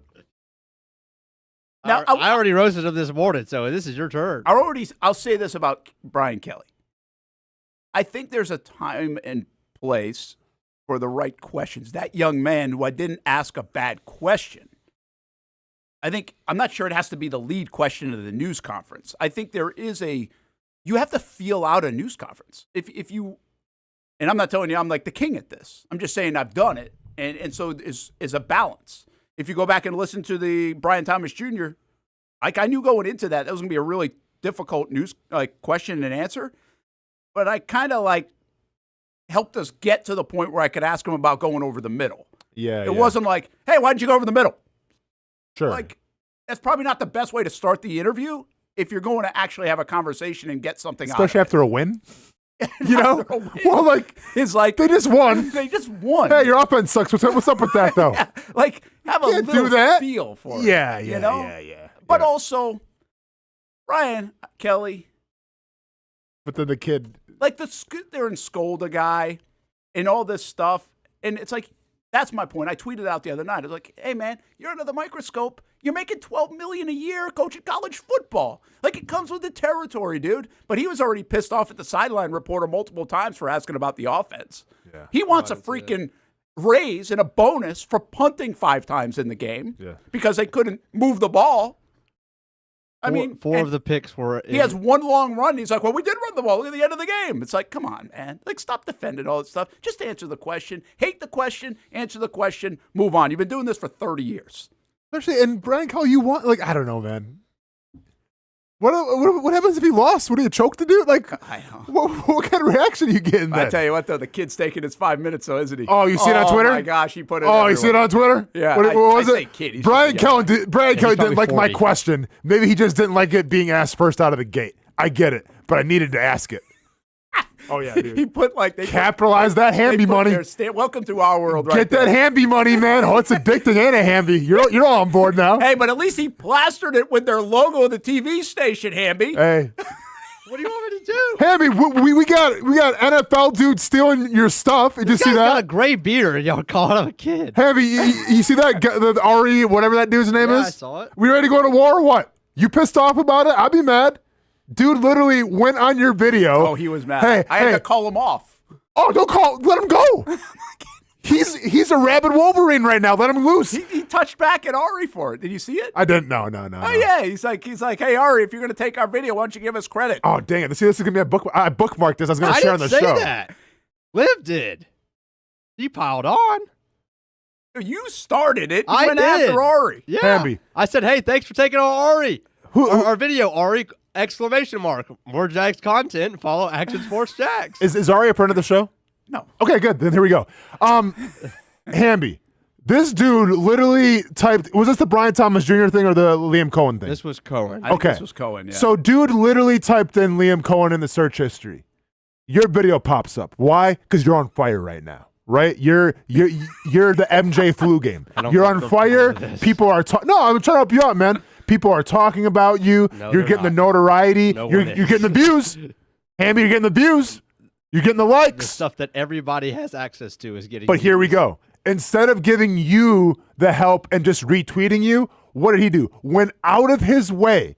Screen recorded it. So he had to go on his phone, hit the screen record button. That took some time, right? Then he hit record. That took some time. Then he hit end. That took some time. Then he had to edit the video so it fit his Twitter thing. That took some time, as opposed to just saying, you know what, Jason Hamby, don't know who you are, but this is a great video. Retweet it. That's how he feels about you. They usually do give credit, don't they? Those guys.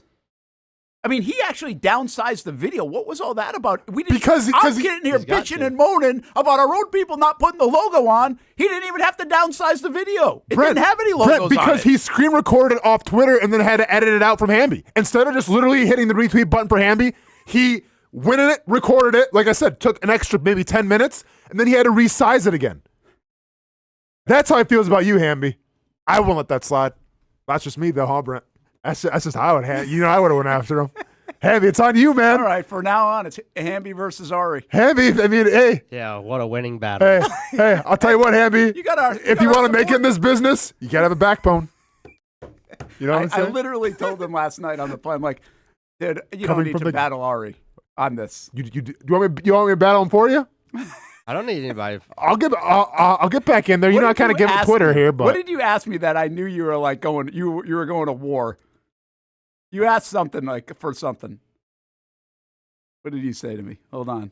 Oh, I think I asked you if we were the only TV station in Cincinnati. You did. You were like, yeah, we're the only TV. Is that so? Where were you going with that? I was just curious. That was not related. Oh, it wasn't? No. Oh, I kind of sensed okay, it's about to double down with Ari a little bit. Oh, I got you. No, see, I ended up bookmarking that from Ari, and I was going to share it today on the show, and I wanted to get Hamby's explanation, but I didn't know Hamby I wouldn't call it a clapback. Respectfully asked him to please be nicer next time, I guess is what we're going to call that. I don't know, Hamby. I'm not going to lie, man. I'm not disappointed in you, but I expected a little more.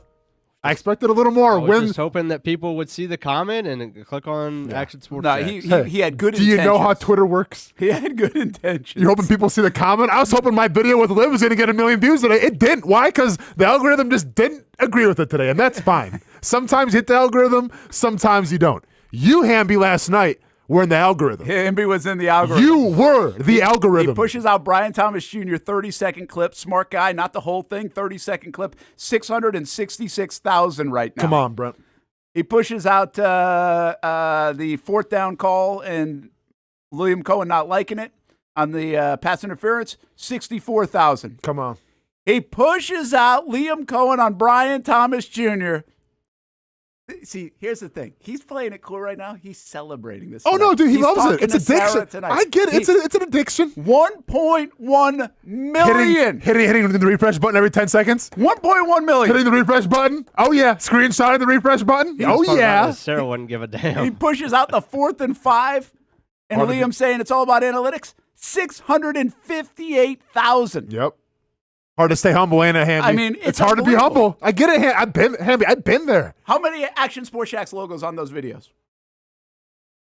None. None.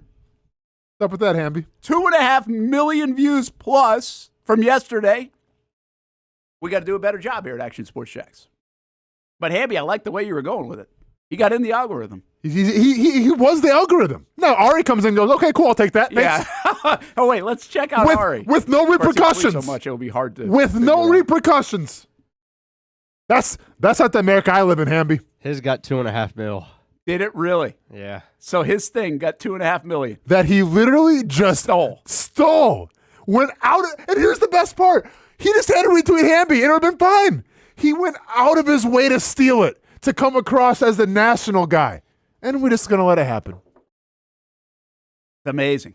You know what I take away from all that? Back in the day, this we is would where have it hits war. me. It's like, it's amazing how big the NFL is. Oh, yeah. I mean, these four, this is going on all day Sunday around the country. Like, people are just thirsting for this. It's like, you know it. But it's just reminded that it is. It's like, this is 5 million views on clips like that are. This is going to be Hamby's new thing. He's just going to watch every single press conference and from like different NFL teams and just clip something. That could actually be a smart move. Hamby. It's a good play. Hamby Miroff. Hamby Miroff. I'll crush him. Can't wait till Ari steals something that we send the show today. We feel like we got two good ideas here that we have to put in play. We got the the Hamby Miroff thing, and the high school kids want to do Barstool Action Sports Jacks.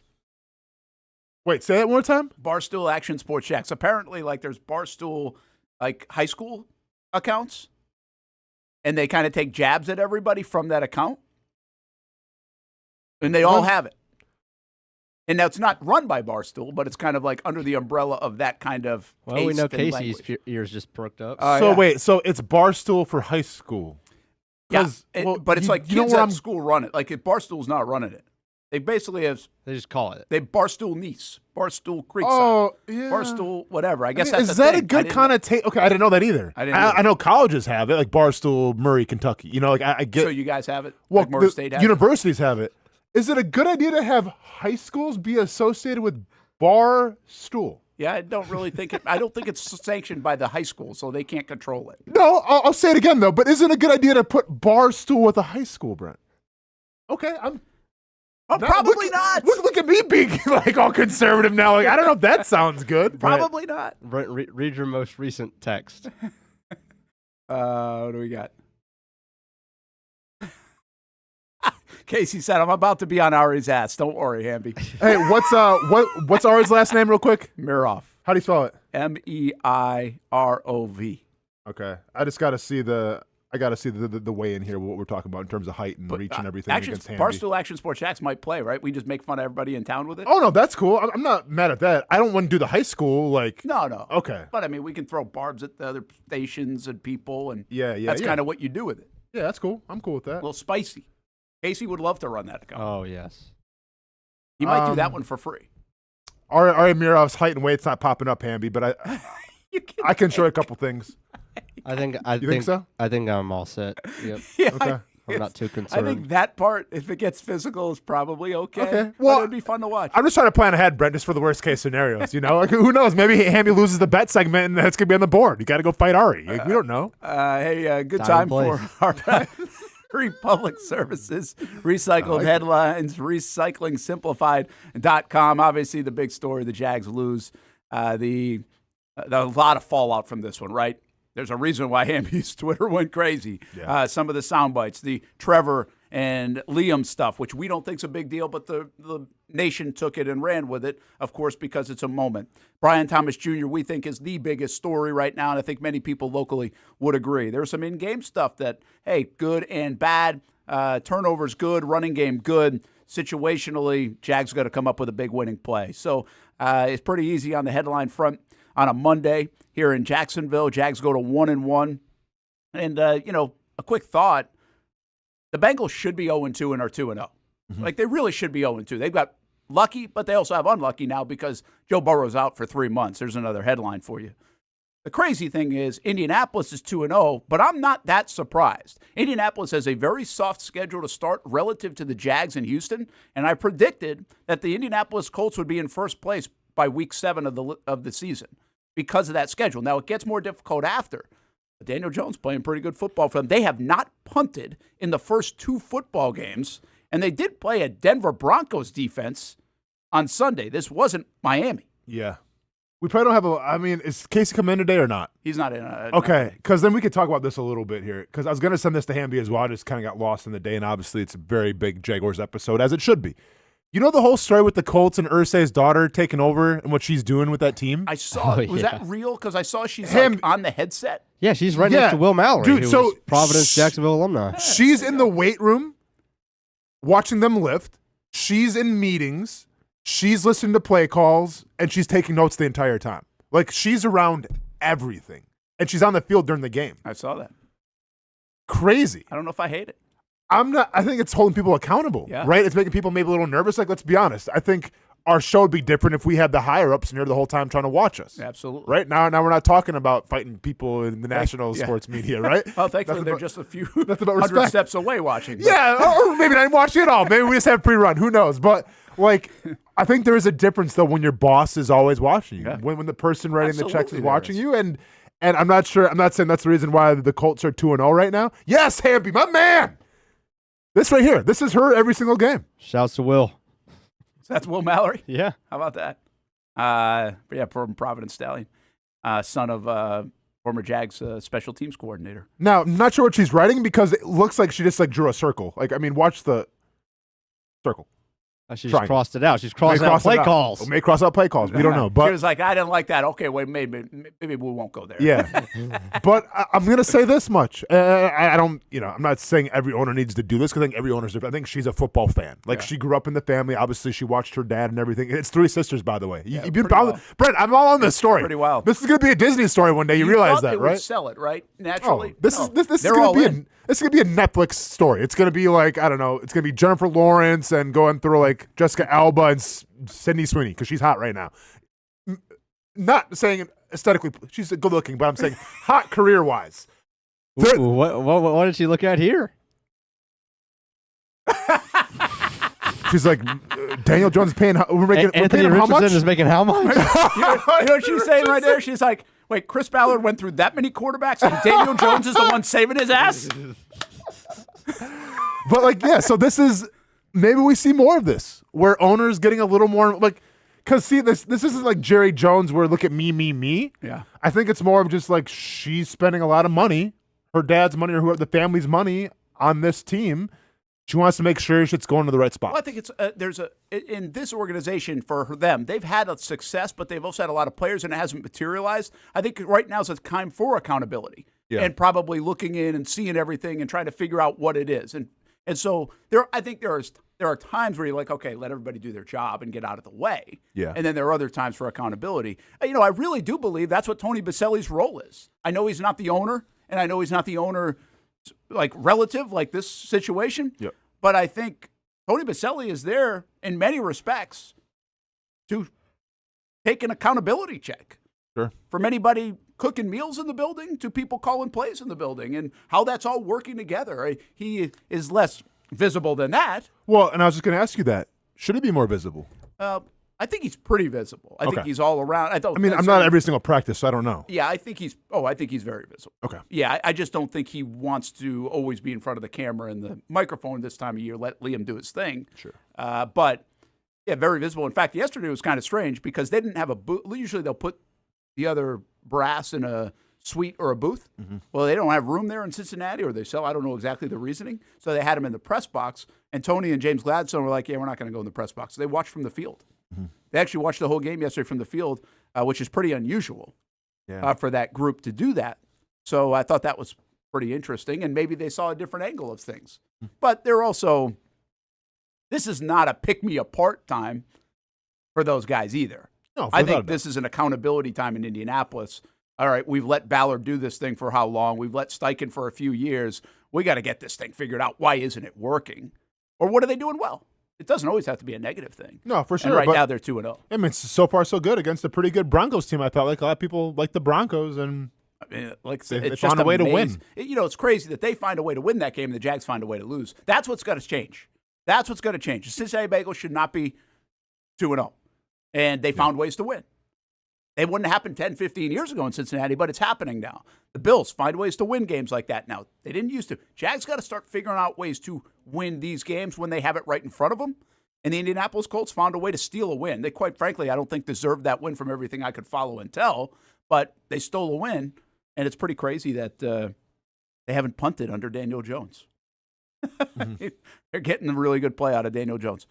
All right, let's take a break. I don't even know if we're going to get to all of them. We'll Brent and Austen Show, Action Sports Jax 24/7 Network, and RecyclingSimplified.com, by the way, just some of the headlines. How about that boxing match Saturday night? A little more on the NFL, a little more on the Jags. Liam Coen talks at 1 o'clock today. We've got Jags Report live tonight, String Sports Brewery in Jax Beach. De'Ami Brown, who I think has been a real pleasant surprise over the first couple weeks overall, will join us tonight on that show at 7 o'clock. Choose your own adventure. It's not just a saying, but a way of life here at Cycles of Jacksonville. And whether it's 2 wheels or 4 wheels, at Cycles of Jacksonville, a great adventure awaits. With brands like Honda, Vespa, Segway, and Triumph, Cycles of Jacksonville has you covered with their inventory featuring a 60,000 square foot building. If 4 wheels is more your thing, check out the largest selection of Honda Talons in the entire county. No matter what you're looking for, Cycles of Jacksonville is going to have the selection you need, all with great financing and rebates. Plus, if you're active duty military, Cycles of Jacksonville will offer you 0% financing along with great discounts for military and first responders. And when you want to get off the road and set sail, Cycles of Jacksonville has you covered with everything you need to get on the water. So if you're ready for a great adventure, let Cycles of Jacksonville be your guide. Located off Atlantic Boulevard, or check out their website at cyclesofjacksonville.com. How do we make Mason's famous lobster rolls? It's simple. We get up before dawn, head into the open waters of Maine, haul in our traps by hand, and send only the best straight to our restaurants, where we add warm butter or chilled mayo with a squeeze of lemon, and pile it on a toasted split-top roll, just like it's been done for nearly a century. That's the recipe for Mason's famous lobster rolls. Thanks for meeting me here. You okay? You're my only lawyer friend, and I need your professional opinion. Okay. You see that brand new Hyundai Tucson out there? Yeah. That's all I paid for it. Do you know what you want? Yeah. I think I do. Enjoy your new car. Thanks. Bye-bye. Deal so right, it almost feels wrong. The Hyundai Getaway Sales Event. Lease a Hyundai Tucson for $259 a month, or get 2.99% APR, or get $1,750 bonus cash. Hurry in. Year 2 is in the books for the Jacksonville Armada women's under-23 squad, taking another step forward in the Women's Premier Soccer League. Under the guidance of head coach David Goff, the girls in blue went undefeated at home for a second straight season, including a dramatic draw in the opener. And they've left it to the death. Unbelievable stuff. And a late winner to end the season at home. Headed on. Here's a chance. Gianna Ramirez brings it down, still alive, takes a shot, and into the back of the net. After fielding a younger roster in 2025 with talent from all across Northeast Florida, the future is bright for the Armada women's team.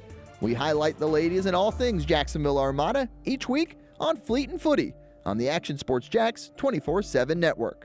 I'll put one in the back of the net for you. Join us for player profiles, fun interviews, and the very latest on the Fleet and all things footy. That's every Thursday at 2 p.m.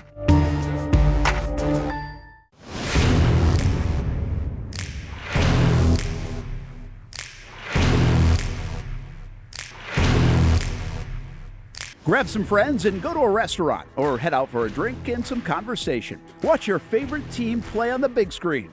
Or how about play some games? You can do all of that in one night at Best Bet. Each location has a different vibe, its own personality, like here at the original Best Bet in Orange Park. When you walk through these doors, everybody knows your name. And here in St. Augustine, it's the newest location. Play some poker. How about the table games? And don't forget about Ace's Sports Bar and Grill. And then there's the Jacksonville location right here on Monument Road. It's the biggest poker room in the state of Florida. Maybe you'll find yourself a seat right here at the final table. Best Bet, where you can have the best of times. And that makes you always go home a winner. Try any of the 3 locations, and you can always visit bestbetjacks.com. Putting your needs first. It's the backbone of how First Florida Credit Union does business. In all honesty, you might as well be speaking another language when it comes to finances. Sure, I'm good with my money, but what am I missing in the fine print? That's what led me to First Florida Credit Union. They're the perfect choice for anyone starting their financial journey because they keep finances easy. Plus, they offer financial education and resources I can trust. So I'm always growing more confident. And as a young adult, I am constantly adding more responsibilities to my plate. From a car payment to a mortgage, it all adds up. Luckily, First Florida Credit Union makes sure it adds up in all the right places and not the wrong ones by offering better rates and lower fees than traditional banks, even if you're still trying to grow your credit. Because as a member-owned institution, First Florida genuinely puts people's needs first rather than focusing on profit. So I know as my needs change, they'll be right there to help me reach my goals. Check out firstflorida.org to learn how you can benefit too. Welcome back to the Brent and Austen Show, streaming on the Action Sports Jacks 24/7 network.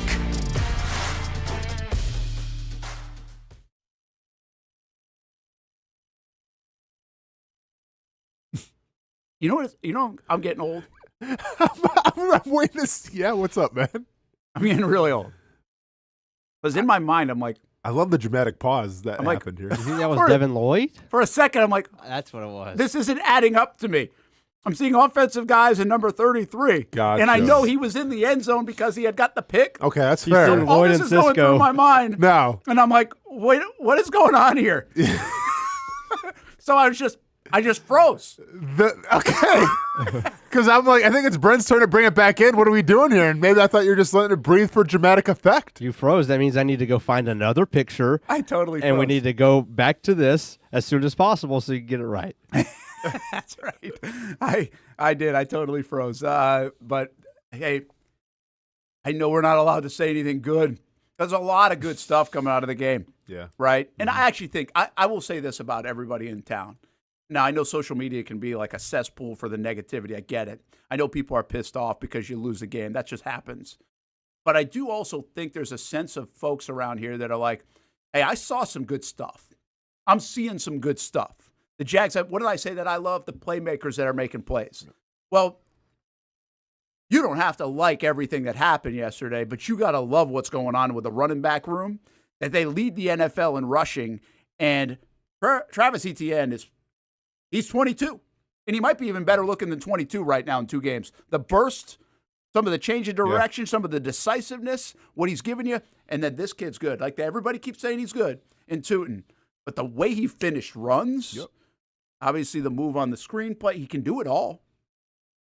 Really like Tootin.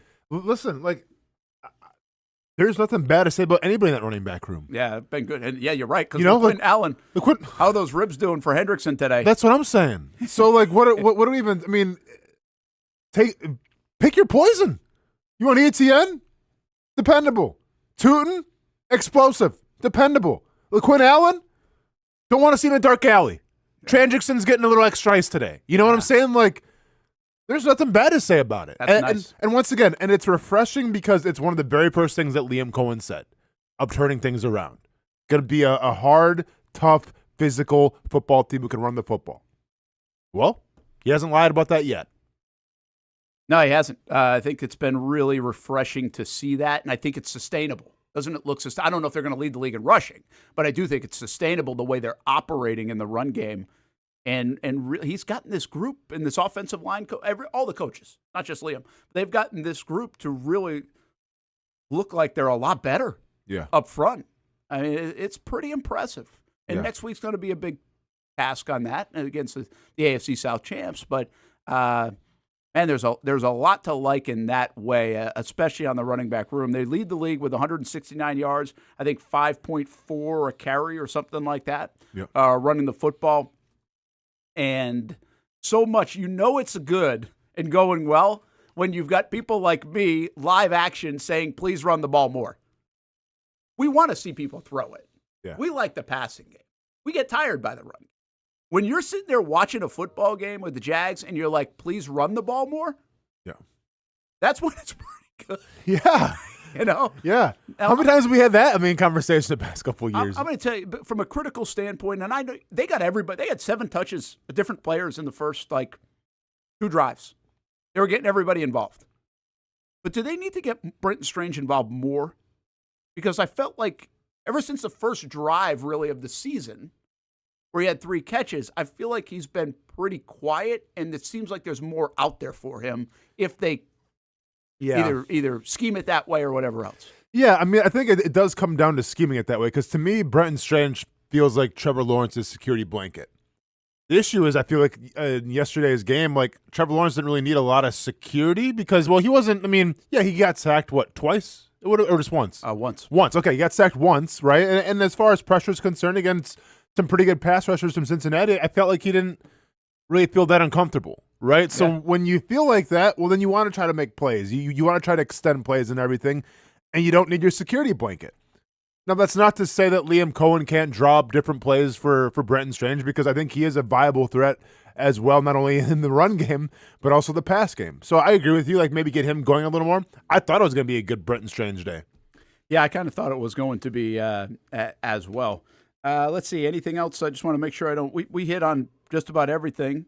We've got more sound. We'll probably play it for you tomorrow if you haven't heard it. You can always go back on YouTube, by the way, and on our Twitter. A lot of the post-game, we got a bunch of guys. I thought Dewey Wingard was really good. It's good to see Dewey playing well. The Jags have some guys playing well. That's the thing. There are things to like about all of this right now in Jacksonville. But, yeah, thanks, Hamby, for the reminder. Yeah, Travis Hunter. 85 snaps, I think I saw it was. Didn't feel like it. It didn't. What I'm curious to know, and might even ask Liam this in a little bit, was that because Jarian Jones got hurt that he got that much, or was it going to be the plan anyway? But what do you make of it? What do you make of the handling of the 85 plays? How much more do we need to see out of Travis Hunter, especially these are going to be magnified when you lose? Correct. But overall, I don't know how closely you watched him and how did he do? Well, so it's weird because I was calling for him before the Jarian Jones injury when he wasn't really in there, and I was questioning, well, why isn't arguably your best cover corner in there? Yeah. Right? And then Jarian Jones gets – and by the way, it doesn't help when the broadcast obviously is asking the exact same questions that I'm asking, right? Because he's that big of a figure. Jarian Jones goes down.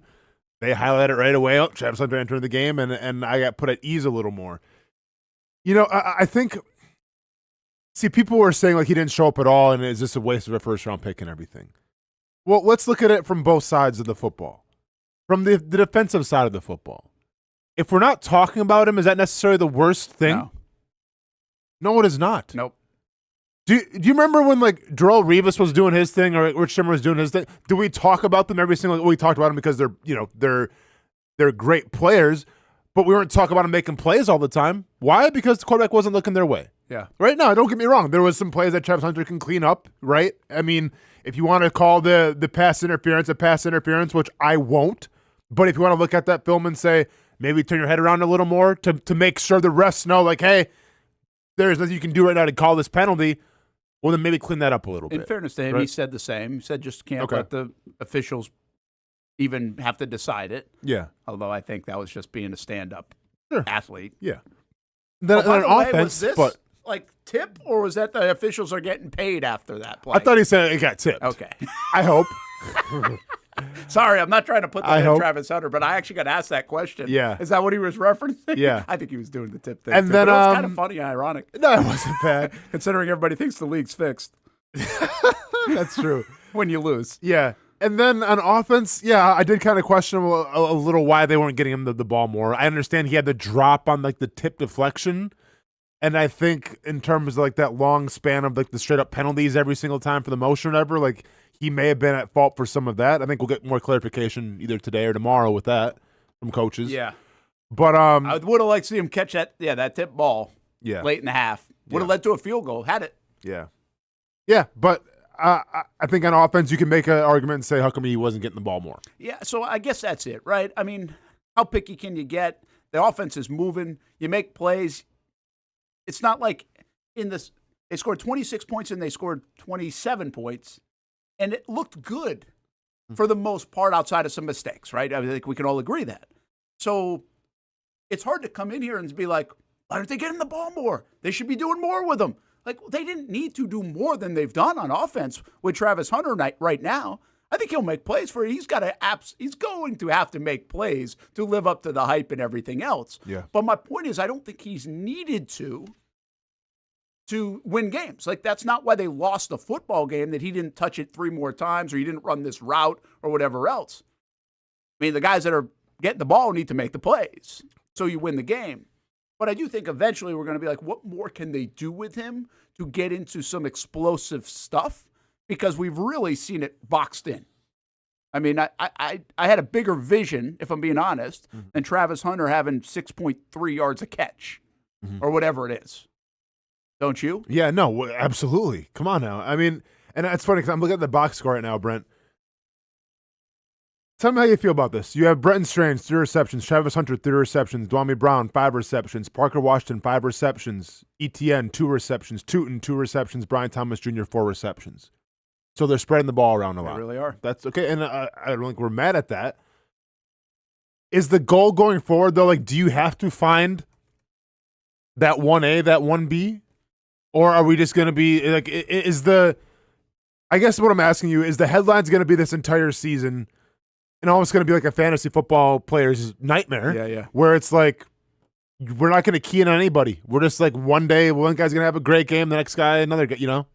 Well, I think here's the deal. When in 2022,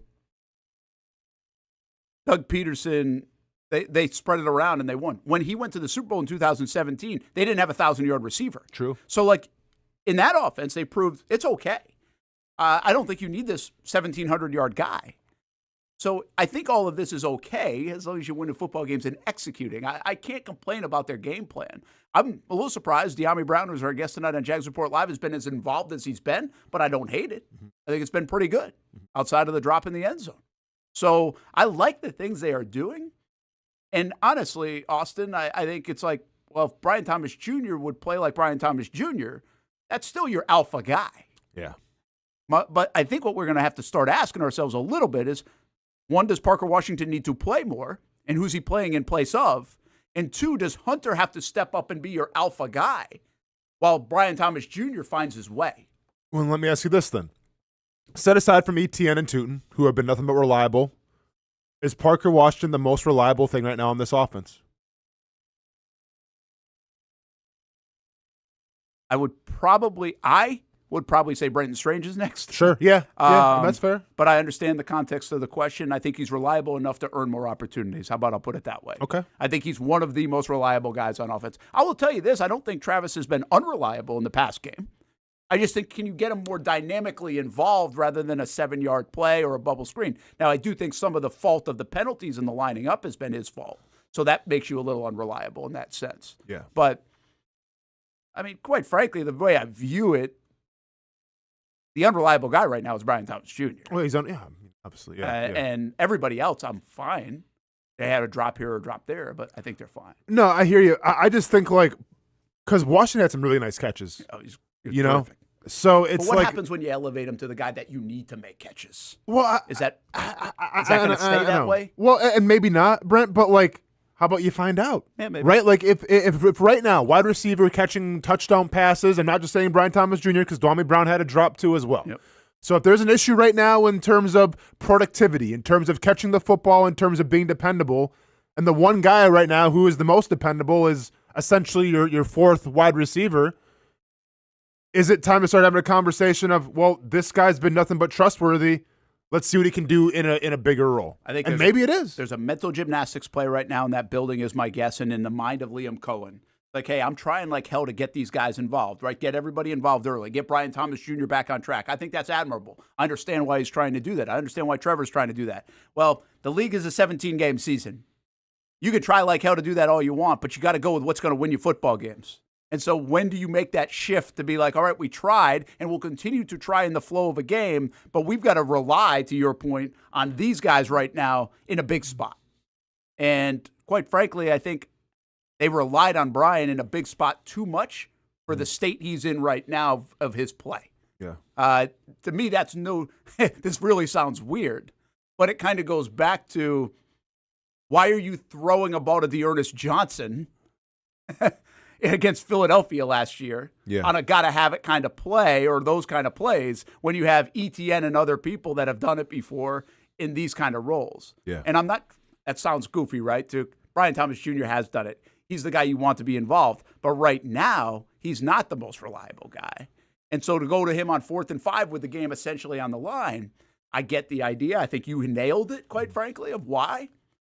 But that's got to give way next week. We got to have that play and go to 2-1 and win the AFC South, and beat Houston. Yeah. Like, that's got to shift. Yeah. Let's do this. Let's take a break because we're up against them. I want to get your thoughts on Crawford Canelo real quick, and we can do more on it tomorrow. What you got before we go? I mean, I thought it was an absolutely... No, not there. I thought you were going to say something else. I'll ask you after the break. Oh, no. I was going to say, and once again, this starts with Brian Thomas Jr., right, Brent? If we keep seeing what we're seeing, how long is the leash going to be? No, I think the leash is now. So you say Houston is Houston's the biggest game of the year for me. The leash no, it is. Now. It is. Yeah. Okay. But if it's more of the repeat, then what are we doing? Like, theoretically, if Brian Thomas Jr. has another drop against the Houston Texans in the first, second quarter, what's your plan of action after that? I'll think about it. Well, I was teasing you for that, man. I think about it. Right. Did Dewey trip over somebody or his own feet on that return? I couldn't tell. Yeah. Nice pick, though. We got to have a story about just the inner monologues of Dewey now. Yes, that's what I was getting at. You read my mind. We'll do it tomorrow. We're working too long. All right. Yeah, we'll do it tomorrow. That's fascinating to me, what's going on with Dewey Wingard. Post game. I didn't see that video post game, but I'm just watching his demeanor on the field and something's changed. Yeah. We'll be back. If you don't see a pit, it ain't legit. When you hear that, you think Bono's Pit Barbecue, a staple in Northeast Florida now for 75 years. A place that feels like home with friendly service, a meeting place for friends, family, or business occasions. On the menu, the corn nuggets are a favorite in our house, but there's something for everyone. Sandwiches, platters, salads, sides, desserts, and family feasts. You see Bono's all over the place in Northeast Florida. You know, there are almost 20 locations in the Jacksonville area now, so stop on by, sit down, and dine in with Bono's. You can also take it to go. There are drive-thrus in many of the locations, and they have delivery options too. Just download the Bono's app to make things easy. I signed up for the loyalty program, and you can too, to get special offers. If Jacksonville is home, few things feel more Jacksonville than Bono's Pit Barbecue. Celebrate 75 years and many more to come. Bono's Pit Barbecue. If you don't see a pit, it ain't legit. People helping people. It's at the core of what Alive Credit Union is all about, and it's been that way for over 70 years.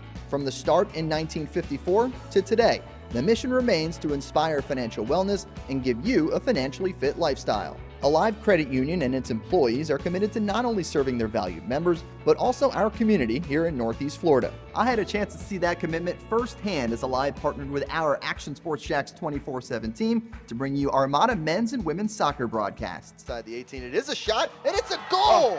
Chloe Chivers! And that connection to the community continues with Alive Credit Union's support of the Police Athletic League of Jacksonville. Alive Credit Union's commitment to our community also involves serving the financial needs of all first responders through the recent merger partnership with City and Police Federal Credit Union. Join the community and become a member of Alive Credit Union today. Find out the many ways you can be inspired in financial wellness at alivecu.coop.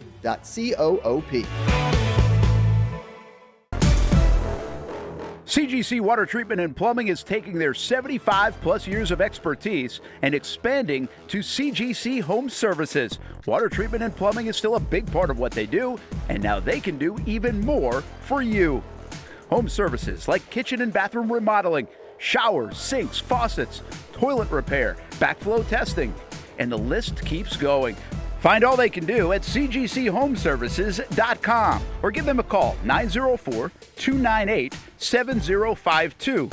It's a new look and a new name with the same expertise. They've been serving homes like yours since 1946. CGC Home Services, right here in Jacksonville off St. John's Bluff Road, 904-298-7052. And visit cgchomeservices.com. Florida license number CFC 1432579. For the game day hustle and every day in between. Juggling my show, Jags Social, to going under the Friday night lights and a social life, it's a daily tournament. But this ride, MVP status. The all-new 2024 Lincoln Nautilus isn't just my car, it's my personal locker room, office on the go, and VIP lounge on wheels. Let's talk tech.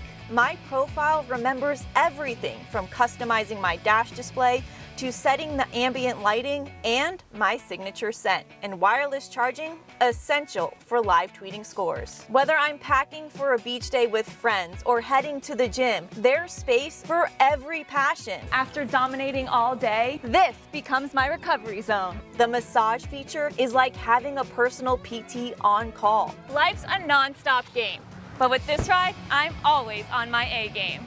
The 2024 Lincoln Nautilus. Drive your passion.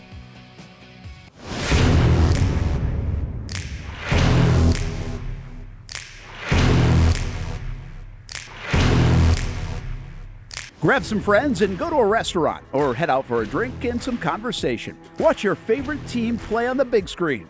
Or how about play some games? You can do all of that in one night at Best Bet. Each location has a different vibe, its own personality, like here at the original Best Bet in Orange Park. When you walk through these doors, everybody knows your name. And here in St. Augustine, it's the newest location. Play some poker. How about the table games? And don't forget about Ace's Sports Bar and Grill. And then there's the Jacksonville location, right here on Monument Road. It's the biggest poker room in the state of Florida. Maybe you'll find yourself a seat right here at the final table. Best Bet, where you can have the best of times. And that makes you always go home a winner. Try any of the 3 locations, and you can always visit bestbetjacks.com. Welcome back to the Brent and Austen Show, streaming on the Action Sports Jacks 24/7 network.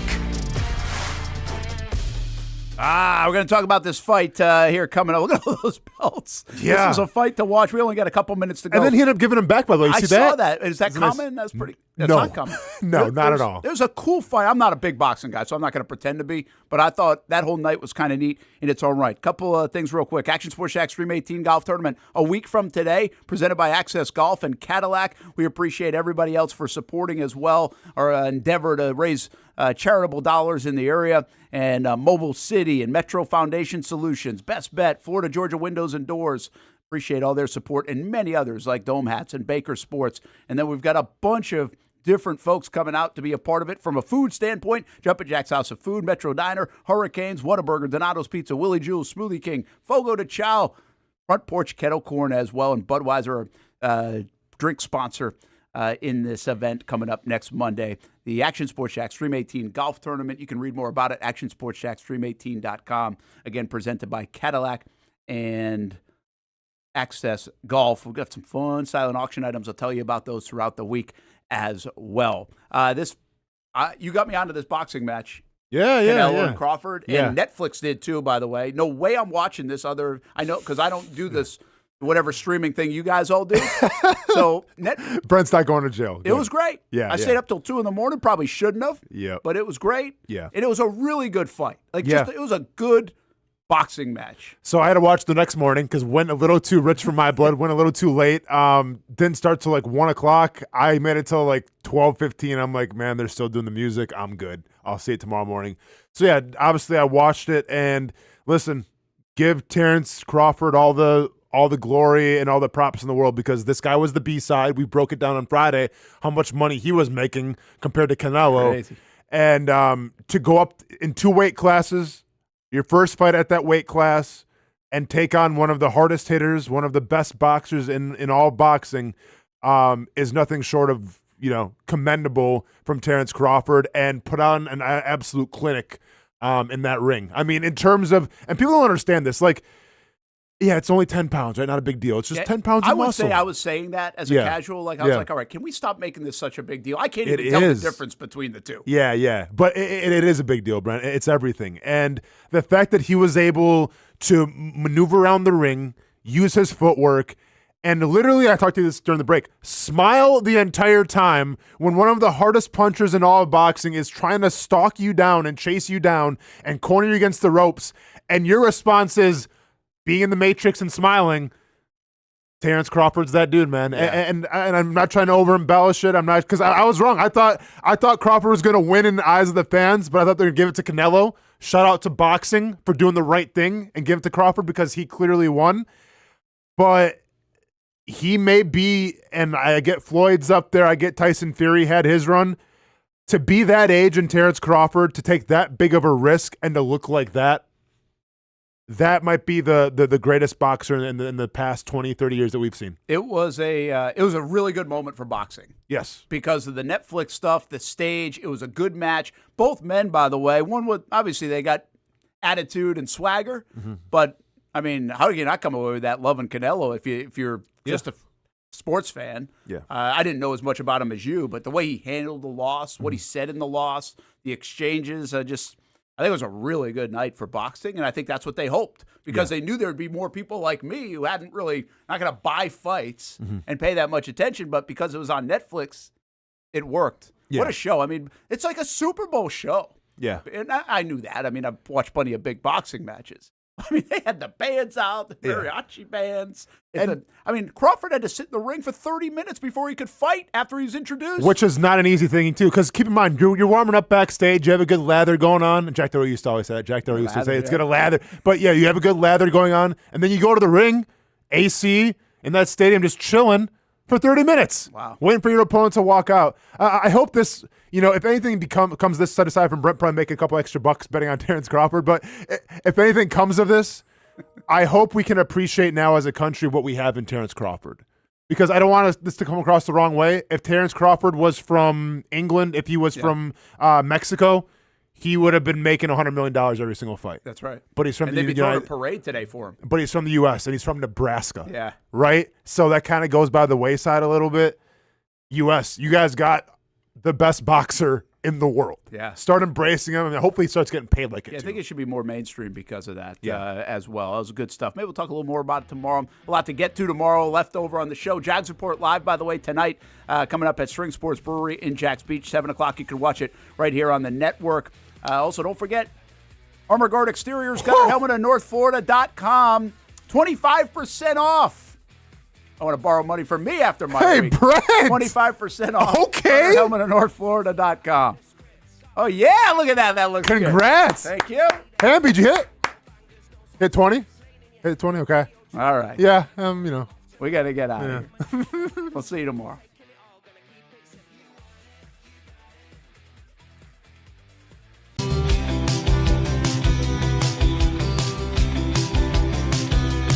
Welcome inside the Armor Guard exterior and gutter helmet showroom. There's a lot going on, like glass exteriors, replacement windows, and down there we have the retractable screens and awnings, plus hurricane protection. Let's talk more about those gutters, and to do that, we bring in Kevin. He's the owner, he's the expert. Why Gutter Helmet? Well, Gutter Helmet's truly the only maintenance-free product. It lets the trash and debris go on the ground, the water wraps around and goes inside. Unlike filters, they sit on top of the gutters, and the trash and debris build up on top of filters, which requires maintenance. With Gutter Helmet, we're going to keep you off the ladder, the most dangerous thing in your garage. With Gutter Helmet, you'll never clean your gutters again.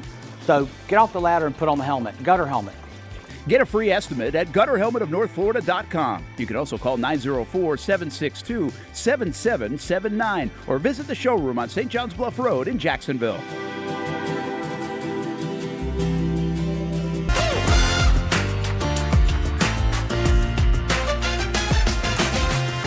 Empower a future, inspire a dream. It's a bold but simple mission for the Jacksonville Police Athletic League known as Jags PAL. Help the next generation of kids in Jacksonville shape a brighter future. Their after-school programs, teenage leadership programs. There's community outreach. It's been just an awesome opportunity to be out here with my colleagues and do something good for the community. It's really been an interesting opportunity to just see everybody work together in a way that we don't normally in the office. And there's sports.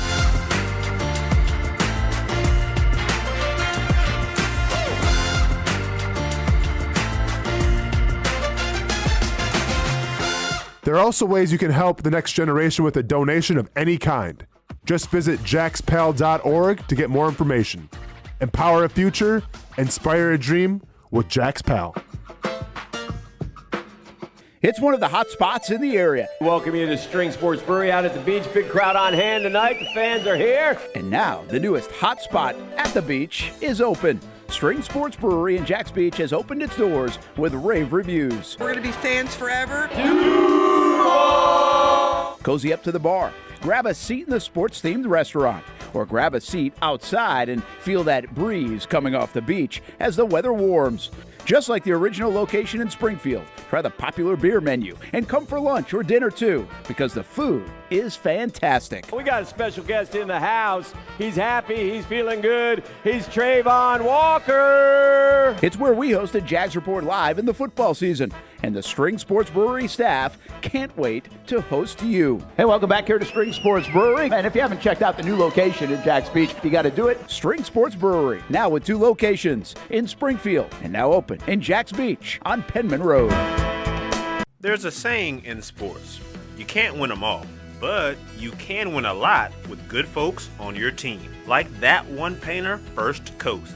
It's tough to beat the sun in Florida, so your home fades. It's tough to beat that HOA when they come calling. Beat the sun, beat the HOA with that one painter, First Coast. And it's a good time to do it. Less rain to work around, and painting in mild temperatures is perfect. After all, the paint bonds to the surface so much better. Give that one painter First Coast a call at 904-417-3557 or look them up at first-coast.thatonepainter.com. Fast estimate, guidance on color and HOA requirements, and the highest quality job you'll find anywhere. Be a big winner in your neighborhood with that one painter First Coast on your team.